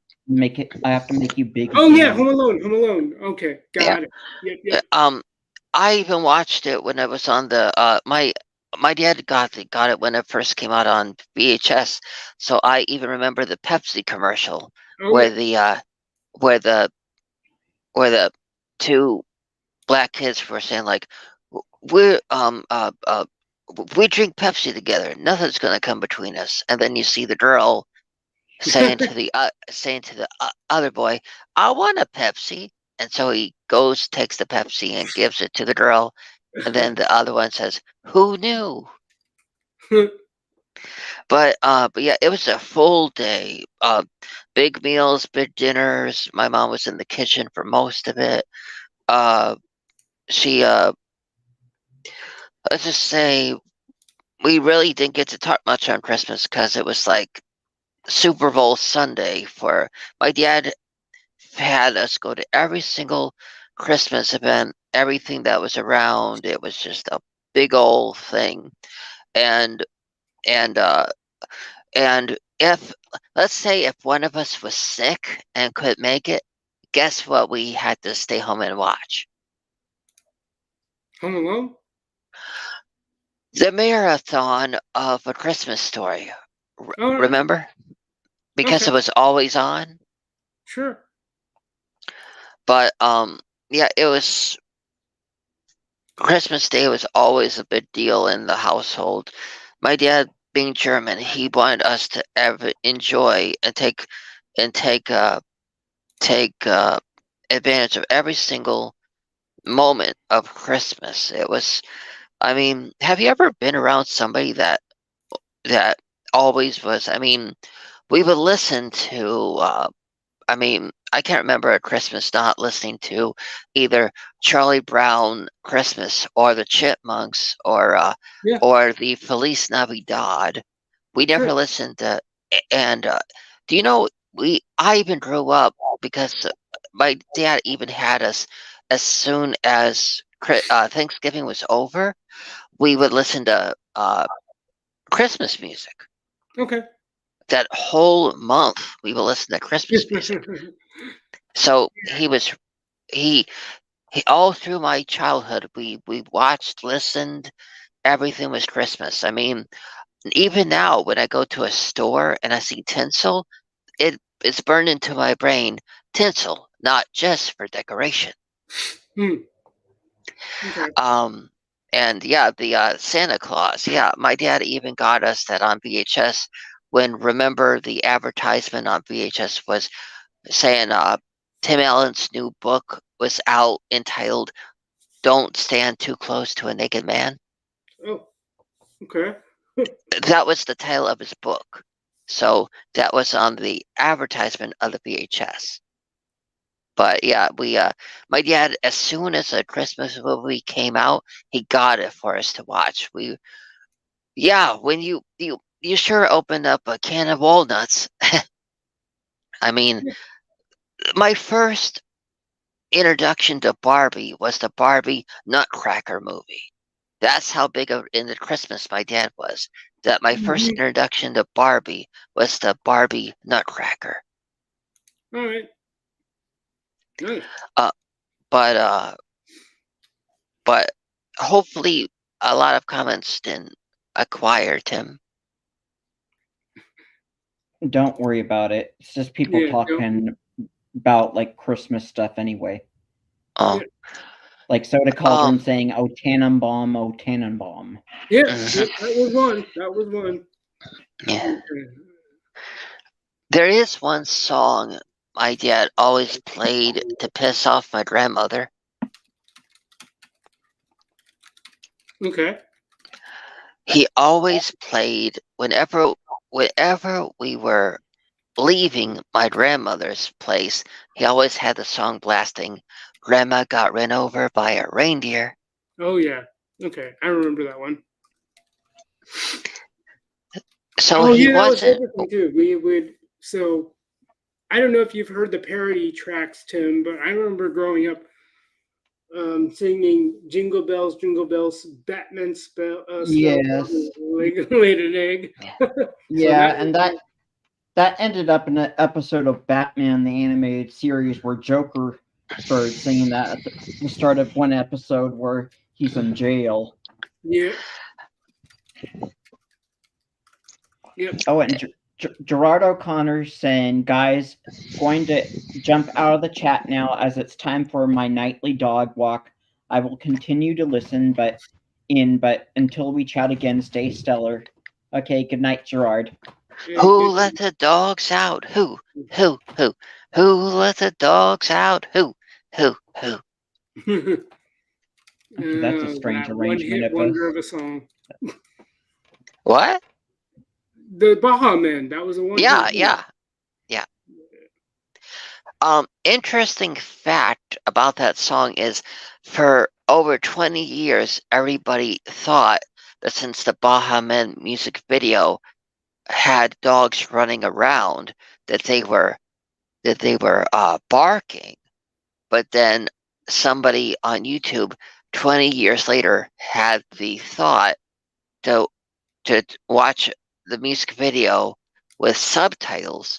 Okay. And that's when everybody lost their mind, finding out after this person said, they're not barking, they're simply yelling the word who let the dogs out, not barking like they thought they were. That's fair. Cool. People just love to complain about anything now. I mean, I still love the song for what it is. So what if they don't? So what if they weren't barking? What's the big deal? It's still a great song, right? Sure.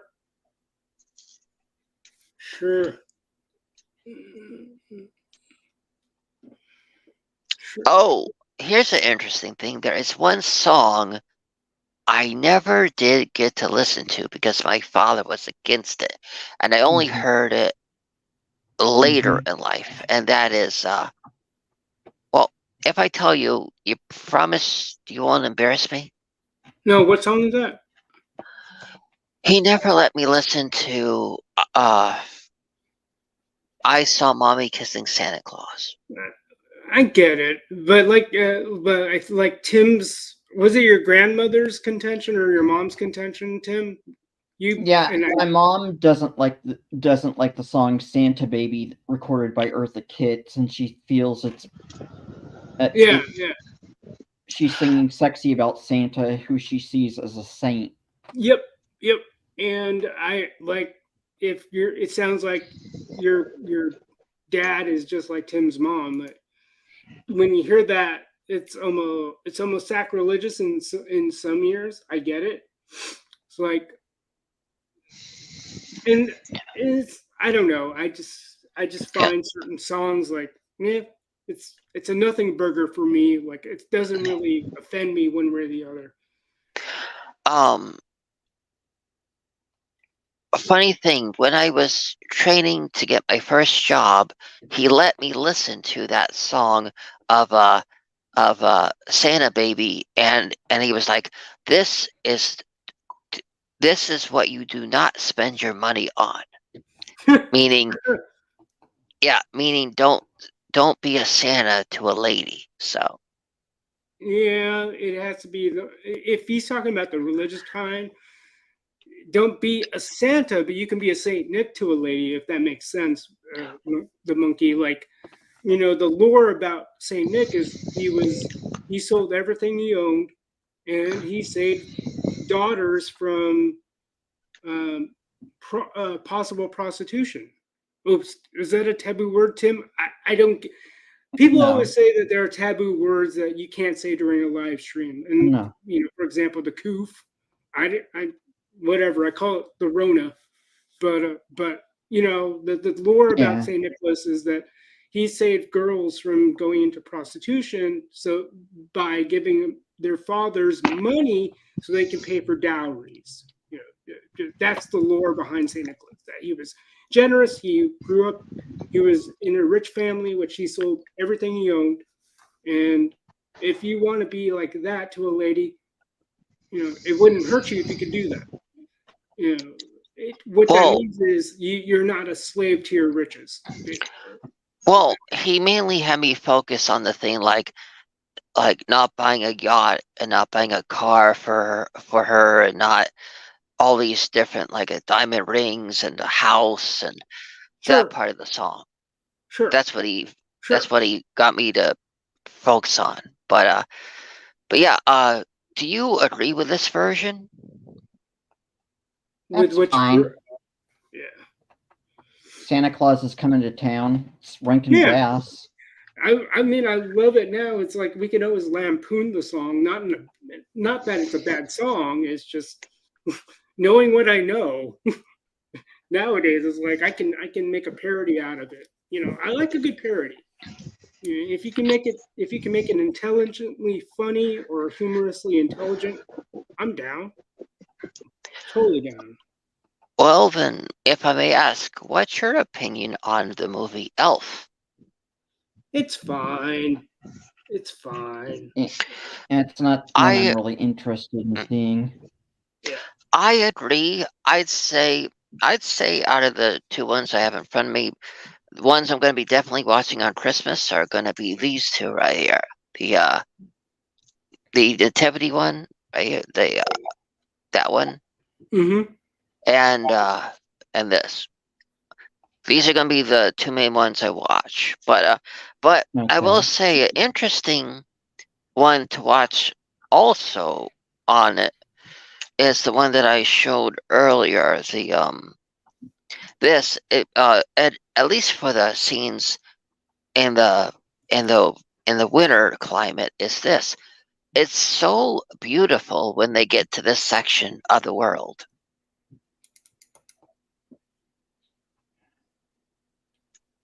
Seeing all the polar bears and all the ice and everything. It's very beautiful, Have you seen this film? Hang on, let me get myself in position. Oh, The Golden Compass. Okay. I've heard of it. I don't think I ever watched it. I think I was at that age where like I'm too cool for that. Well, even if you just want to turn it on for the scenes where they're in the Arctic, it's beautiful to watch just for that. It's a film like, say, if you spend most of the day watching this for like the morning, and then this for lunch and maybe evening.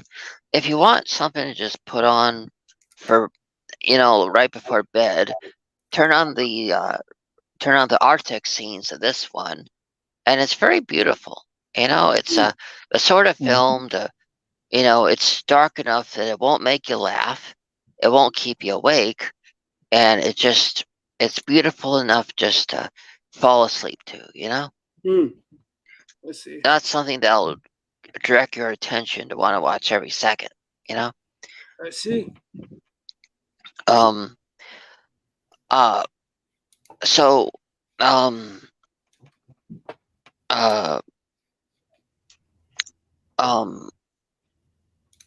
So,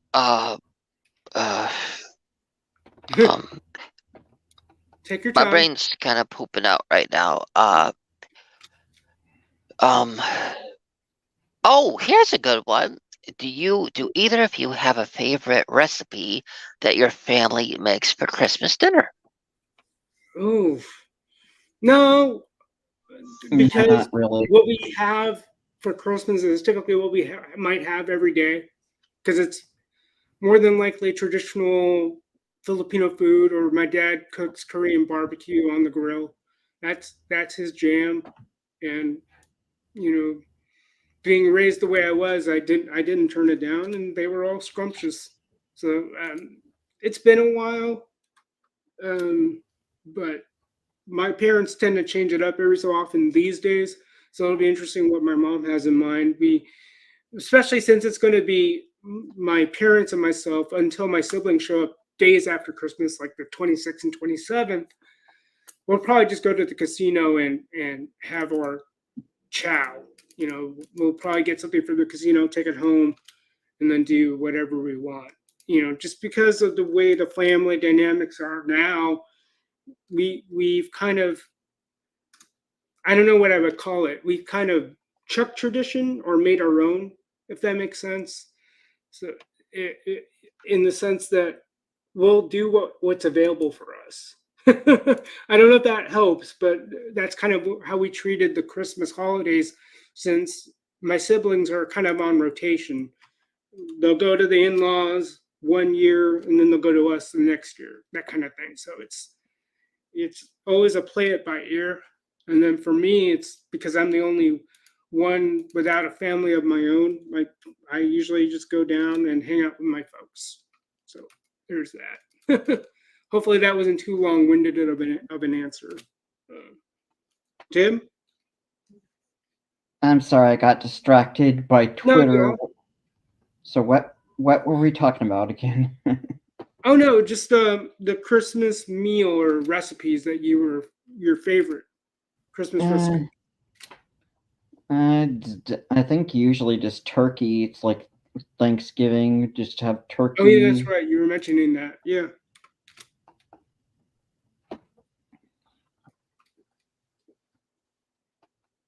What about you, the monkey? What did you grow up having as far as recipes were concerned? Again, if you remember, and if you're okay with letting us know what you grew up eating for Christmas, or during Christmas, I should say.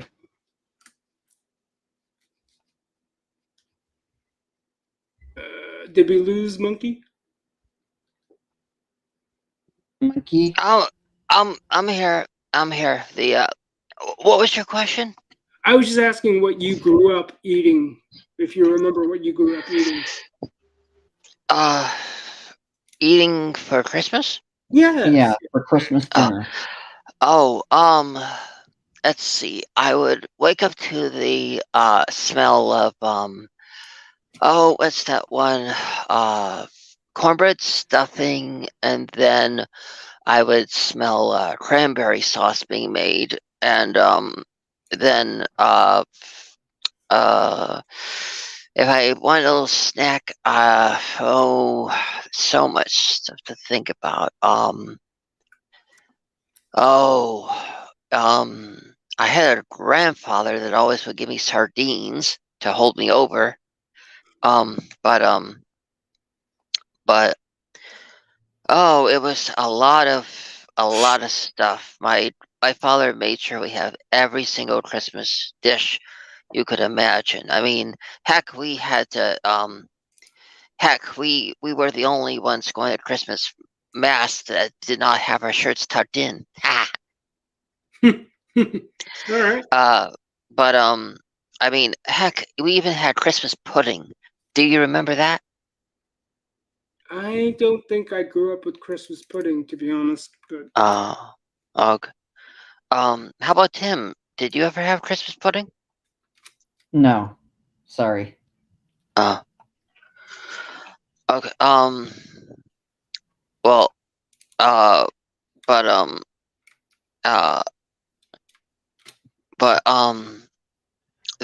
trying to think. But yeah, we would. My dad would stock up on things so much that for the week afterward, I still was having things of. I would have for my dessert and my school lunch. I would have. That.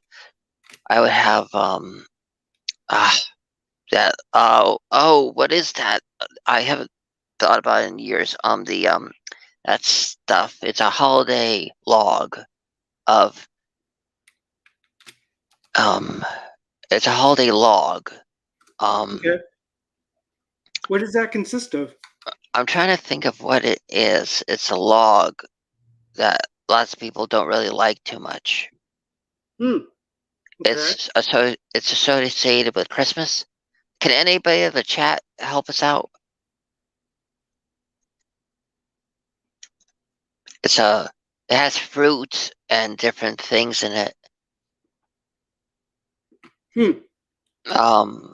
What is it?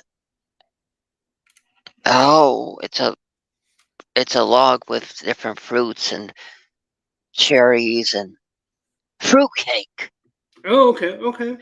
He always would get like he was always the type that the day after Christmas he would come in and I could not see his head because he would have stocked up on fruitcake because they always put it like half off the day after Christmas. So for like a week afterward, I'd have all my school meals would have fruitcake in it. Mm-hmm. But but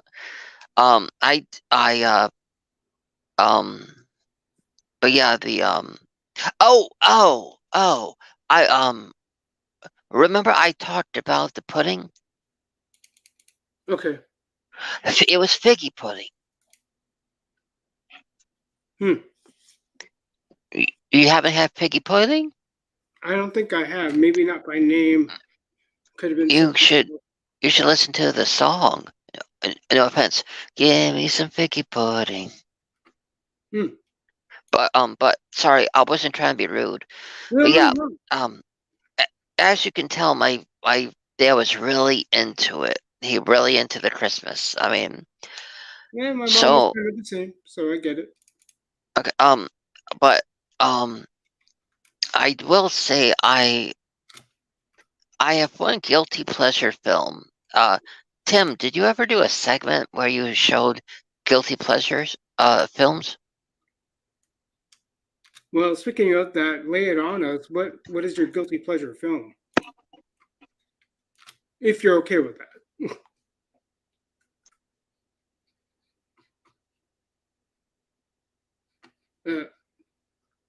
Tim, you there? I was in the bathroom. Sorry. Okay, no worries. Yeah, no worries. So what are we talking about now? Yeah, well, the monkey brought up guilty pleasure movies, and he was asking about whether or not you had a segment on any of your streams. That's how I'm taking it. Any of your streams where you discussed guilty pleasure films? Yeah, I don't think I've ever had a segment on that, but let's see here. What do I have? Well, that would probably be a guilty pleasure of mine. Hang on, let me take a peek. Okay, Attack Killer Attack of Killer Tomatoes. Attack of the Killer Tomatoes. I honestly only know of it by name. I don't think I've ever watched it. Yeah, it's pretty silly. Okay, I don't mind silly nowadays. It's probably a lot better than a lot of the stuff out there nowadays. Save some gems, of course. And then this is another one.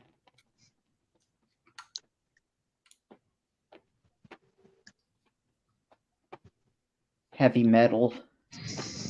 Oh.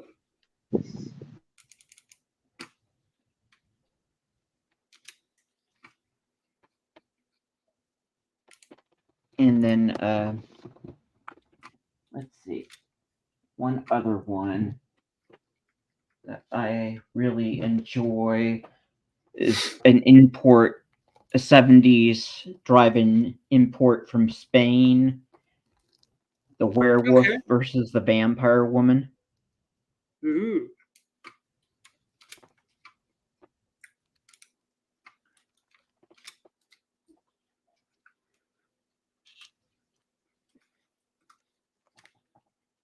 I'll say in terms of my guilty pleasures, like they became a guilty pleasure once I discovered their humor. Like for the longest time, I was very into a serious attitude when it came to martial arts flicks.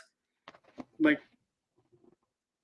I don't know why I would call Kung Fu Hustle a guilty pleasure. That probably is more reserved for a film like The Last Dragon. You know, Barry Gordon. I think it's Barry Gordo or Barry Gordon. Last Dragon. That's my guilty pleasure. Kung Fu Hustle. I guess if I were to think about my own thinking, I guess it's a guilty pleasure just because of how over the top it can be, in terms of its humor. Anyway, that's how I look at it.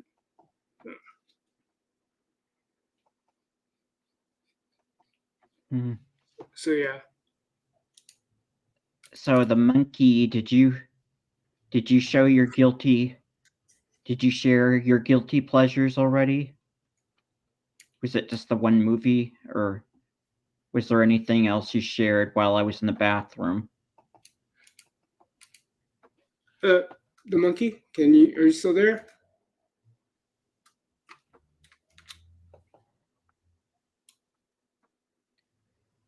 I don't know if he's muted or if he's still on stream. Speaking of what you said, the when you showed the heavy metal on there, look, I have it too. Yeah, I haven't opened up my Blu-ray though, because I wasn't sure if the Blu-ray had all the extras the DVD had, so I went out and bought a DVD copy just to be sure I had all the extras. And look at this. Yeah, and that is a series that I believe Roger Corman produced that. Yeah, but this is the movie that started it all. Who? It's the movie by Roger Corman called Danger Zone. It was the first one. It was the movie. He made a movie first, and then it got such a success that they made it into a TV show. Yeah, the Black Scorpion. And as far as the guilty pleasures, the one I was showing for the longest time when it wasn't showed was Justin Bieber. Is it, what's that say? Never Say Never. Yeah, because it's really funny because it's the one documentary that was advertised that was going to be in 3D and that was just going to be amazing. You were going to get to see lots of Justin Bieber, but really it's just you don't really. It's not what you think it is. It's not whatever is advertised, and so I really like it because you only get little Justin Bieber, and then it's like interviews with other people and like footage of like when they were in a crowded mall when they were saying sorry we can't do it, like Justin's asleep on the bus or things like that. It's you get only a little bit of Justin Bieber in the beginning, but then the whole rest is just basically like showing him when he first gets to a stage and he's looking at it like all around and then starting to dance and stuff. But it's just like a whole bunch of behind the scenes stuff and not a lot of like it's just a whole bunch of interviews and little bits here and there, but it's just not what you think. You know, they have tons of ones where they got it right, like with the Jonas Brothers and Miley Cyrus, but this one was so different than all the rest. It did not go the same route as the Best of Both Worlds tour or the Jonas Brothers Experience. This one is its own thing. It's kind of like they said. Here I'll read the back. Justin Bieber's odds were 1,000,000 to 1 until millions of fans found him online. Mhm. Now his world is yours with Never Say Never, the riveting and inspiring story of his journey from average teen to the youngest performer to sell out and the most famous stage in New York City. So it's just like, heck, even the special feature has a dance off. So it's not really Mhm. so it's not, so it's more about, like I said, his journey and people talking about him.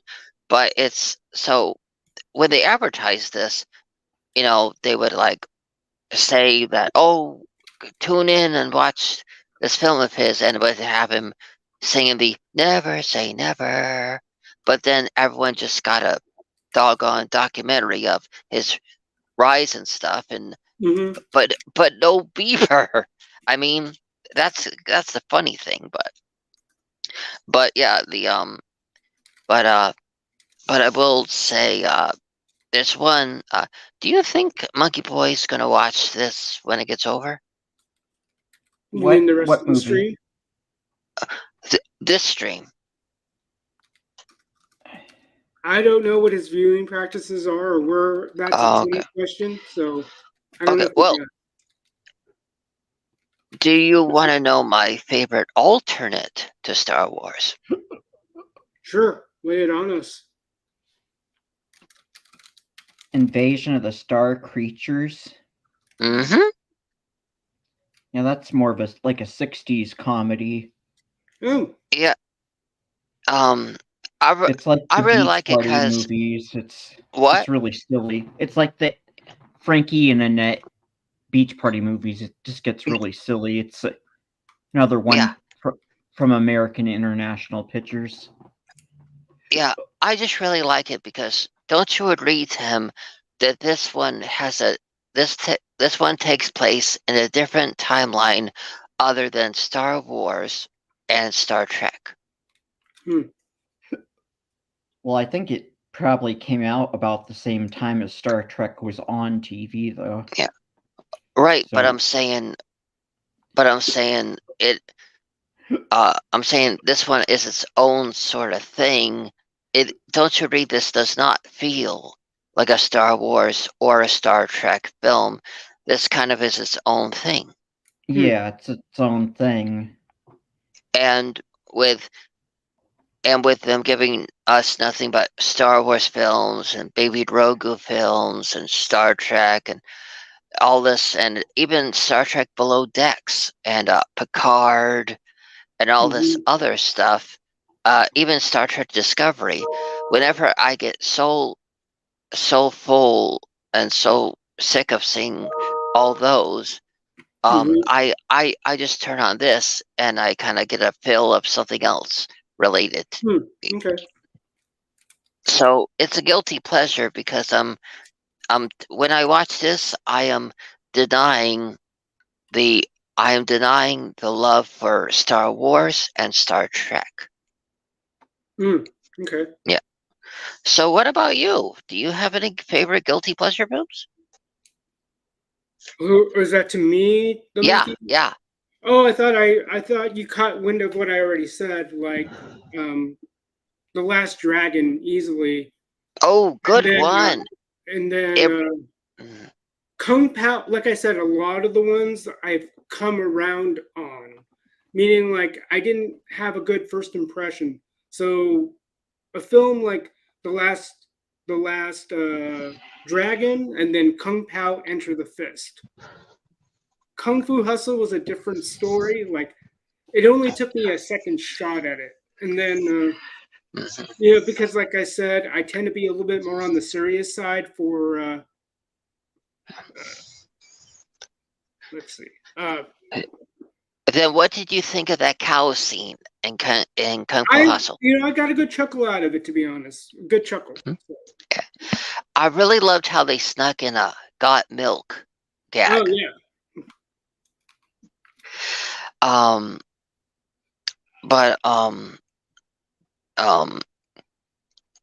So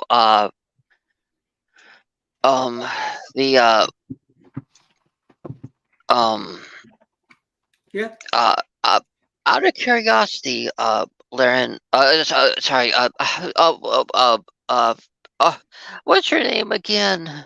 Lester. It should be Lester. Okay. I'm be trying. I'm trying. You gotta remember, because of my past, my short-term memory was damaged. Okay. So that's why you'll notice I'm so good at recalling my past. But don't you agree, this whole stream, I've been sucking at the short-term memory section. No, I get it. No worries. No. Thank you. Would you say you buy movies weekly? When I could afford it, like I actually, because of time and because the weather out here I'm kind of disincentivized. Like once I'm indoors again, I want to kind of stay in. So if the movie's worth my while, then I will watch it. If I go and I find something off of Prime or the Value Village or charity shops, I'll get it. But it's not like a regular occurrence for me to shop for movies. I honestly have way too many movies now that I should start watching them. Then I have a question for you. Okay, what's that? Which do you own the most of? VHS, DVD, Blu-ray, 4K, vinyl? I would say right now, off the top of my head, I own more Blu-rays. Oh. Yeah. I actually have a favorite. I have two. I have two laser discs of. Do you remember the days where, when you wanted to buy a movie on Laserdisc, it came in two parts? Yes, 2 discs, or you had to flip the other disc to play the other side. I have two different plastic cases of disc 1 and disc 2 of Mary Poppins, and Okay. it's the original case where she had red hair. Do you remember that? I do not, off the top of my head. I do not. Oh, well, hold on a second.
I couldn't. I have a photo. Are you good? I'm trying to get it so I can show you it in a way that. I'll try this. Hold on a second. Sure.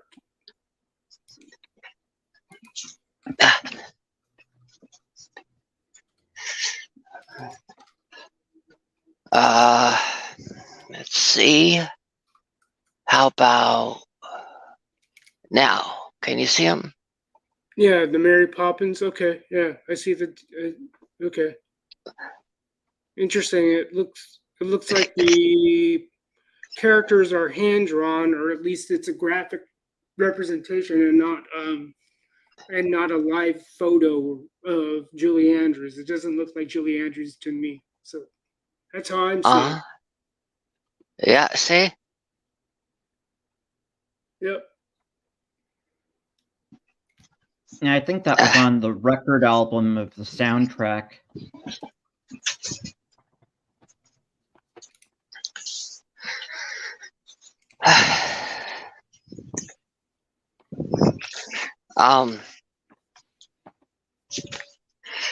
So, and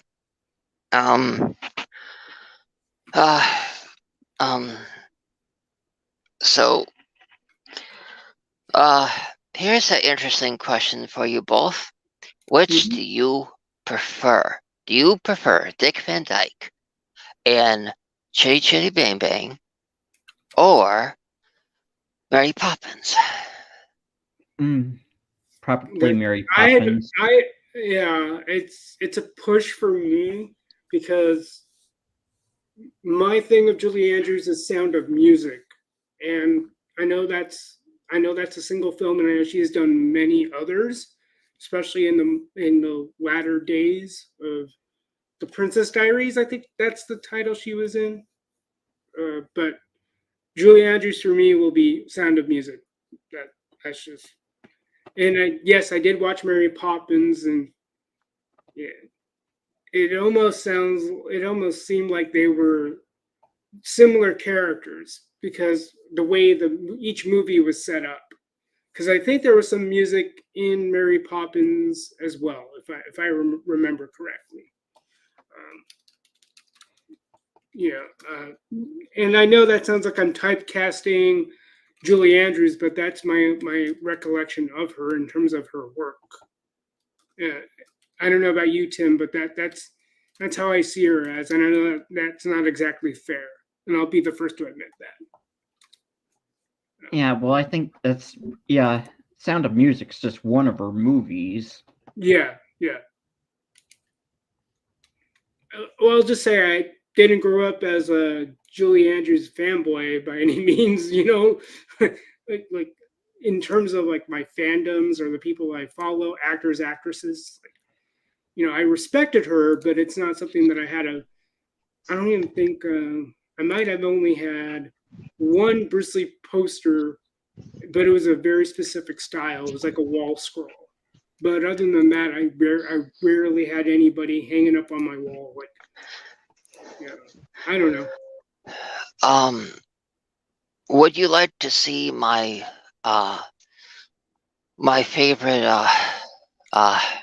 favorite Disney film? Sure. Okay. Yeah, Snow White and the Seven Dwarves. Yep. And it's the Steelbook. Right on. And yeah. No, I mean, it's interesting, especially if I follow the history correctly. A lot of the films that we see nowadays or saw, that the source was actually high quality. It's just that a lot of the adaptations done were meant to fit the formatting of screens or domestic screens. So I don't know if there's a higher quality version of Snow White. If you know what I mean? Now, was that just a standalone Snow White, or was that part of a movie set you might have purchased? This is the collector's special. So, as far as I know, it Best Buy bought the rights to that they upconverted everything, the sound, the visuals, and only Best Buy right here. Okay. You could get it here, and this is the only store that you could buy it in 4K, and you could only buy it in the 4K Steelbook. Okay. But the sad thing is, they would not let you buy 101 Dalmatians. They did not release that in Steelbook form, or I would have bought it. But yeah, because of my past, I could really relate to having a powerful female in my life that, if given the chance, would have had my heart carved up and put in a velvet case. But yeah, so it well, I don't. I'll say one word, and you'll understand. She was a sadist. All right. No, yeah. So that's why when I watch this, it's really I can really relate in a way that it she's not in it too much, so it's not. So it's like I can remember, and like I can remember my past, but not be over scared by it. I see. But do you each have a film that Writer when you watch Andrew. what? Andrew's having to leave. He says, "All right, Oh, gents, I have to leave soon." But Gerard's Have a good back one. now from walking his Well- dogs. hey Gerard, do you ever think of that Baha Man song when you're walking your dogs?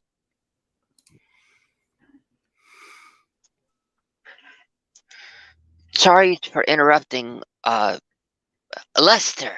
I got it. Yep. But you were saying you're about to ask us a question. What was that? Do each of us have something? A favorite comfort film. If I were to put one right off the top of my head, it has to be Bruce Lee's Way of the Dragon, and that's just shot in the dark. To be honest, like if it comes to mind, it's going to be that movie. I mean, it's interesting because even for the time that it was released and produced, it had action. It had a bit more humor than people give it credit for. I mean, some scenes in the movie were more obvious than others in terms of where the humor was or is. But I that's like my go-to, I suppose. If I were to say that, and if you put me against the wall, that would be the one, if that makes sense. Tim? Well, I already mentioned my guilty pleasures earlier. Oh no, like your go-to film. Like if you had a choice, like you had to watch one movie.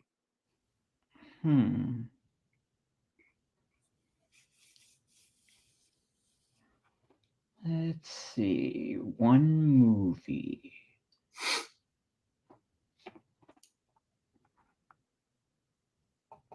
Okay, hang on a second.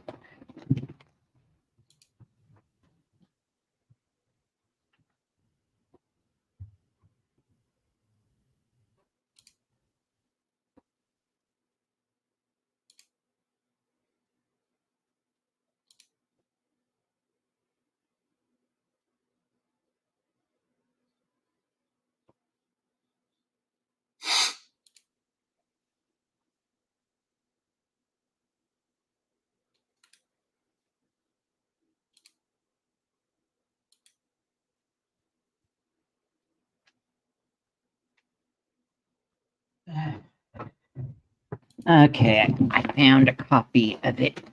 It's a 70s Italian Roger Corman cult classic, Star Crash. So it's an alternate. It's like an Italian ripoff of Star Wars. Cool. Stars Caroline Munro, who was in Dracula AD 1972, and then she was in The Golden Voyage of Sinbad, and she was in Captain Kronos Vampire Hunter. She's like the heroine of this, and as Marjo Gortner in this, and Christopher Plummer, who was in The Sound of Music, and then a young David Hasselhoff. All right.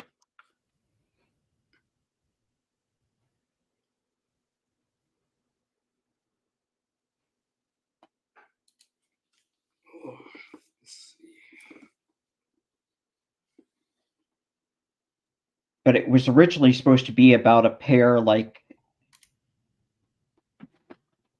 of sorcerers who were like Han Solo smugglers, Stella Star, Caroline Munro, and her human-like sidekick,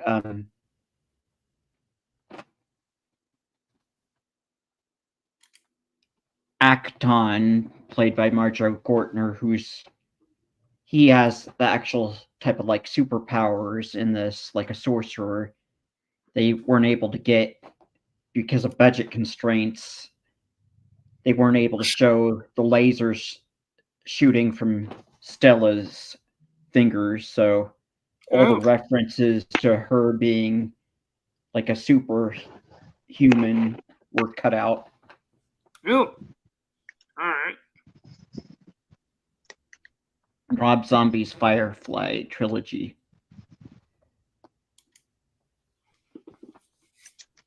Yeah, that's a trilogy that I can put on that will help me fall asleep if I'm having a bunch of problems with night terrors, or if I just am really thinking about my past and it's really bothering me. I'll put on one of these films, preferably House of a Thousand Corpses, and I'll be out. I'll be out like a light. But I do have another set, but I'll wait. I'll wait till next time to show you guys, because I don't know how much time Tim has. Yeah, it's getting kind of late. We've been going for over 2 hours, so I want to end it soon. So okay. That's why I wasn't going to show everything right now. I wanted to wait and ask Tim's permission and see how much time he had left, because I am respectful, and I hope we're getting to be good friends, Tim. Yeah, I hope so too. I just always ask before I show something or get into a topic, because I want to be respectful. Sounds good. So Tim, are you here's a question that will help all of us, and that is, can you please tell us what days the postal system and UPS will be pausing until after the Christmas holidays? And I think the mail usually just doesn't run on Christmas Day, and UPS I'm not really sure about. UPS tries to do that's a good question. It's been a while. Policies tend to change, but I remember the attraction of UPS, it was 365 in terms of when they would deliver. But I could be wrong. They might have changed, or maybe they never delivered on holidays. But I could be wrong. Well, then my advice to you both is to during the Christmas Eve and Christmas Eve and Christmas Day, check your tracking if you're expecting anything. And I'll leave it at that, so you can get done with the stream soon if you want, Tim. I will say I am thankful to have been a part of these 2 hours. So thank you for allowing me to. Yeah, well, there's always something I like to, as I begin with some music, I always like to end with some music as well. Can I say something to you first, Tim? Sure. I watched the other video, and I thought you had some really good dance moves. Which video was that? Was that Halloween? I think it was the last one where you were rocking out to it at the end. Okay. You were doing the fist pumping and things like that. Really good moves.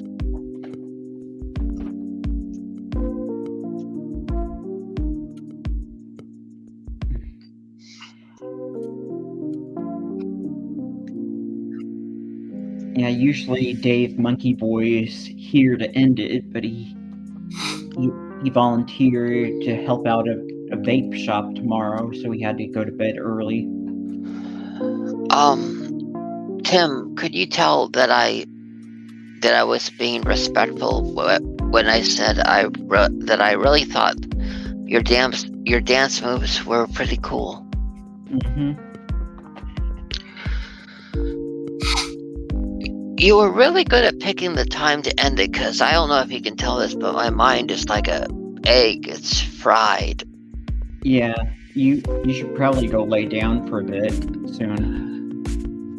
Okay. It was a pleasure talking to you, Lester, even though it took most of the stream to get your name right. Yeah, that's okay. No, it's all good. Good to talk to you as well. And I'm glad that Tim was able to, how do I put it? Tim allowed us to speak freely about Christmas traditions, and I appreciate that conversation. I enjoyed that, discussing what we chow down.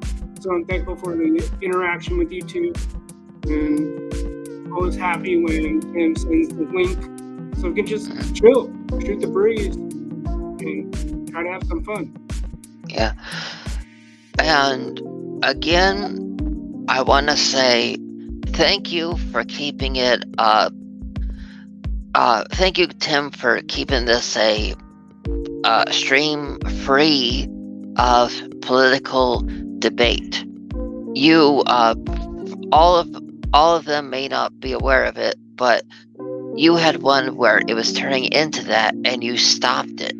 Yeah, And I had to, because I wasn't having any fun anyway. I have to make things fun. Exactly.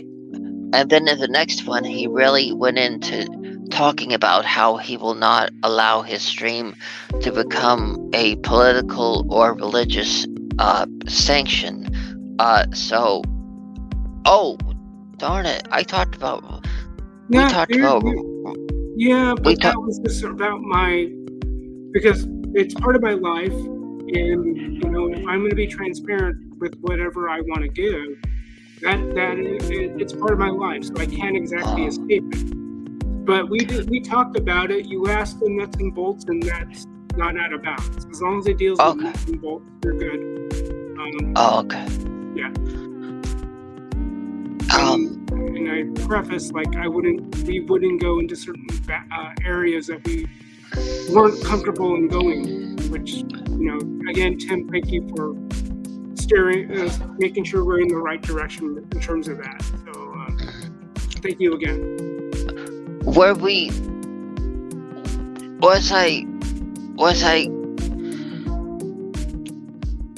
Did I make it go too long, Tim, or am I keeping it within a quick enough time frame for you? Yeah, well, I think things went on a little bit too long today. I mean, I like to go over a little. I like to do at least 2 hours, but I think today it was a little bit long. Okay. It was getting a little bit too long today. I see. Okay, I'll keep that in mind. Sorry, Tim.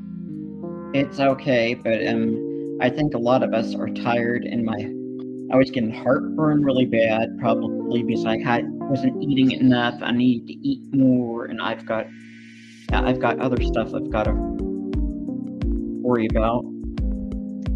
Sorry, Tim. It's okay.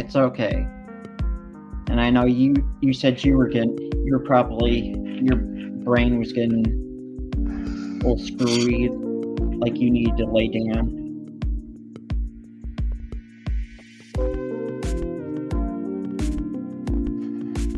Well, on that cheery note, guys, again, thank you for the conversation. I am going to join my head together and make sure I do my work. All right? Until then, take it easy.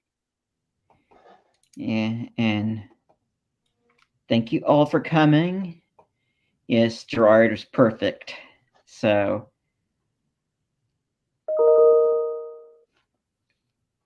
I'm going to let it go And we're now at 3-hour mark, so thank you all for coming. Next week, Christmas holiday party live stream at the usual time, 1 p.m. Pacific, 4 p.m. Eastern, 9 p.m. UK time. So see you all then.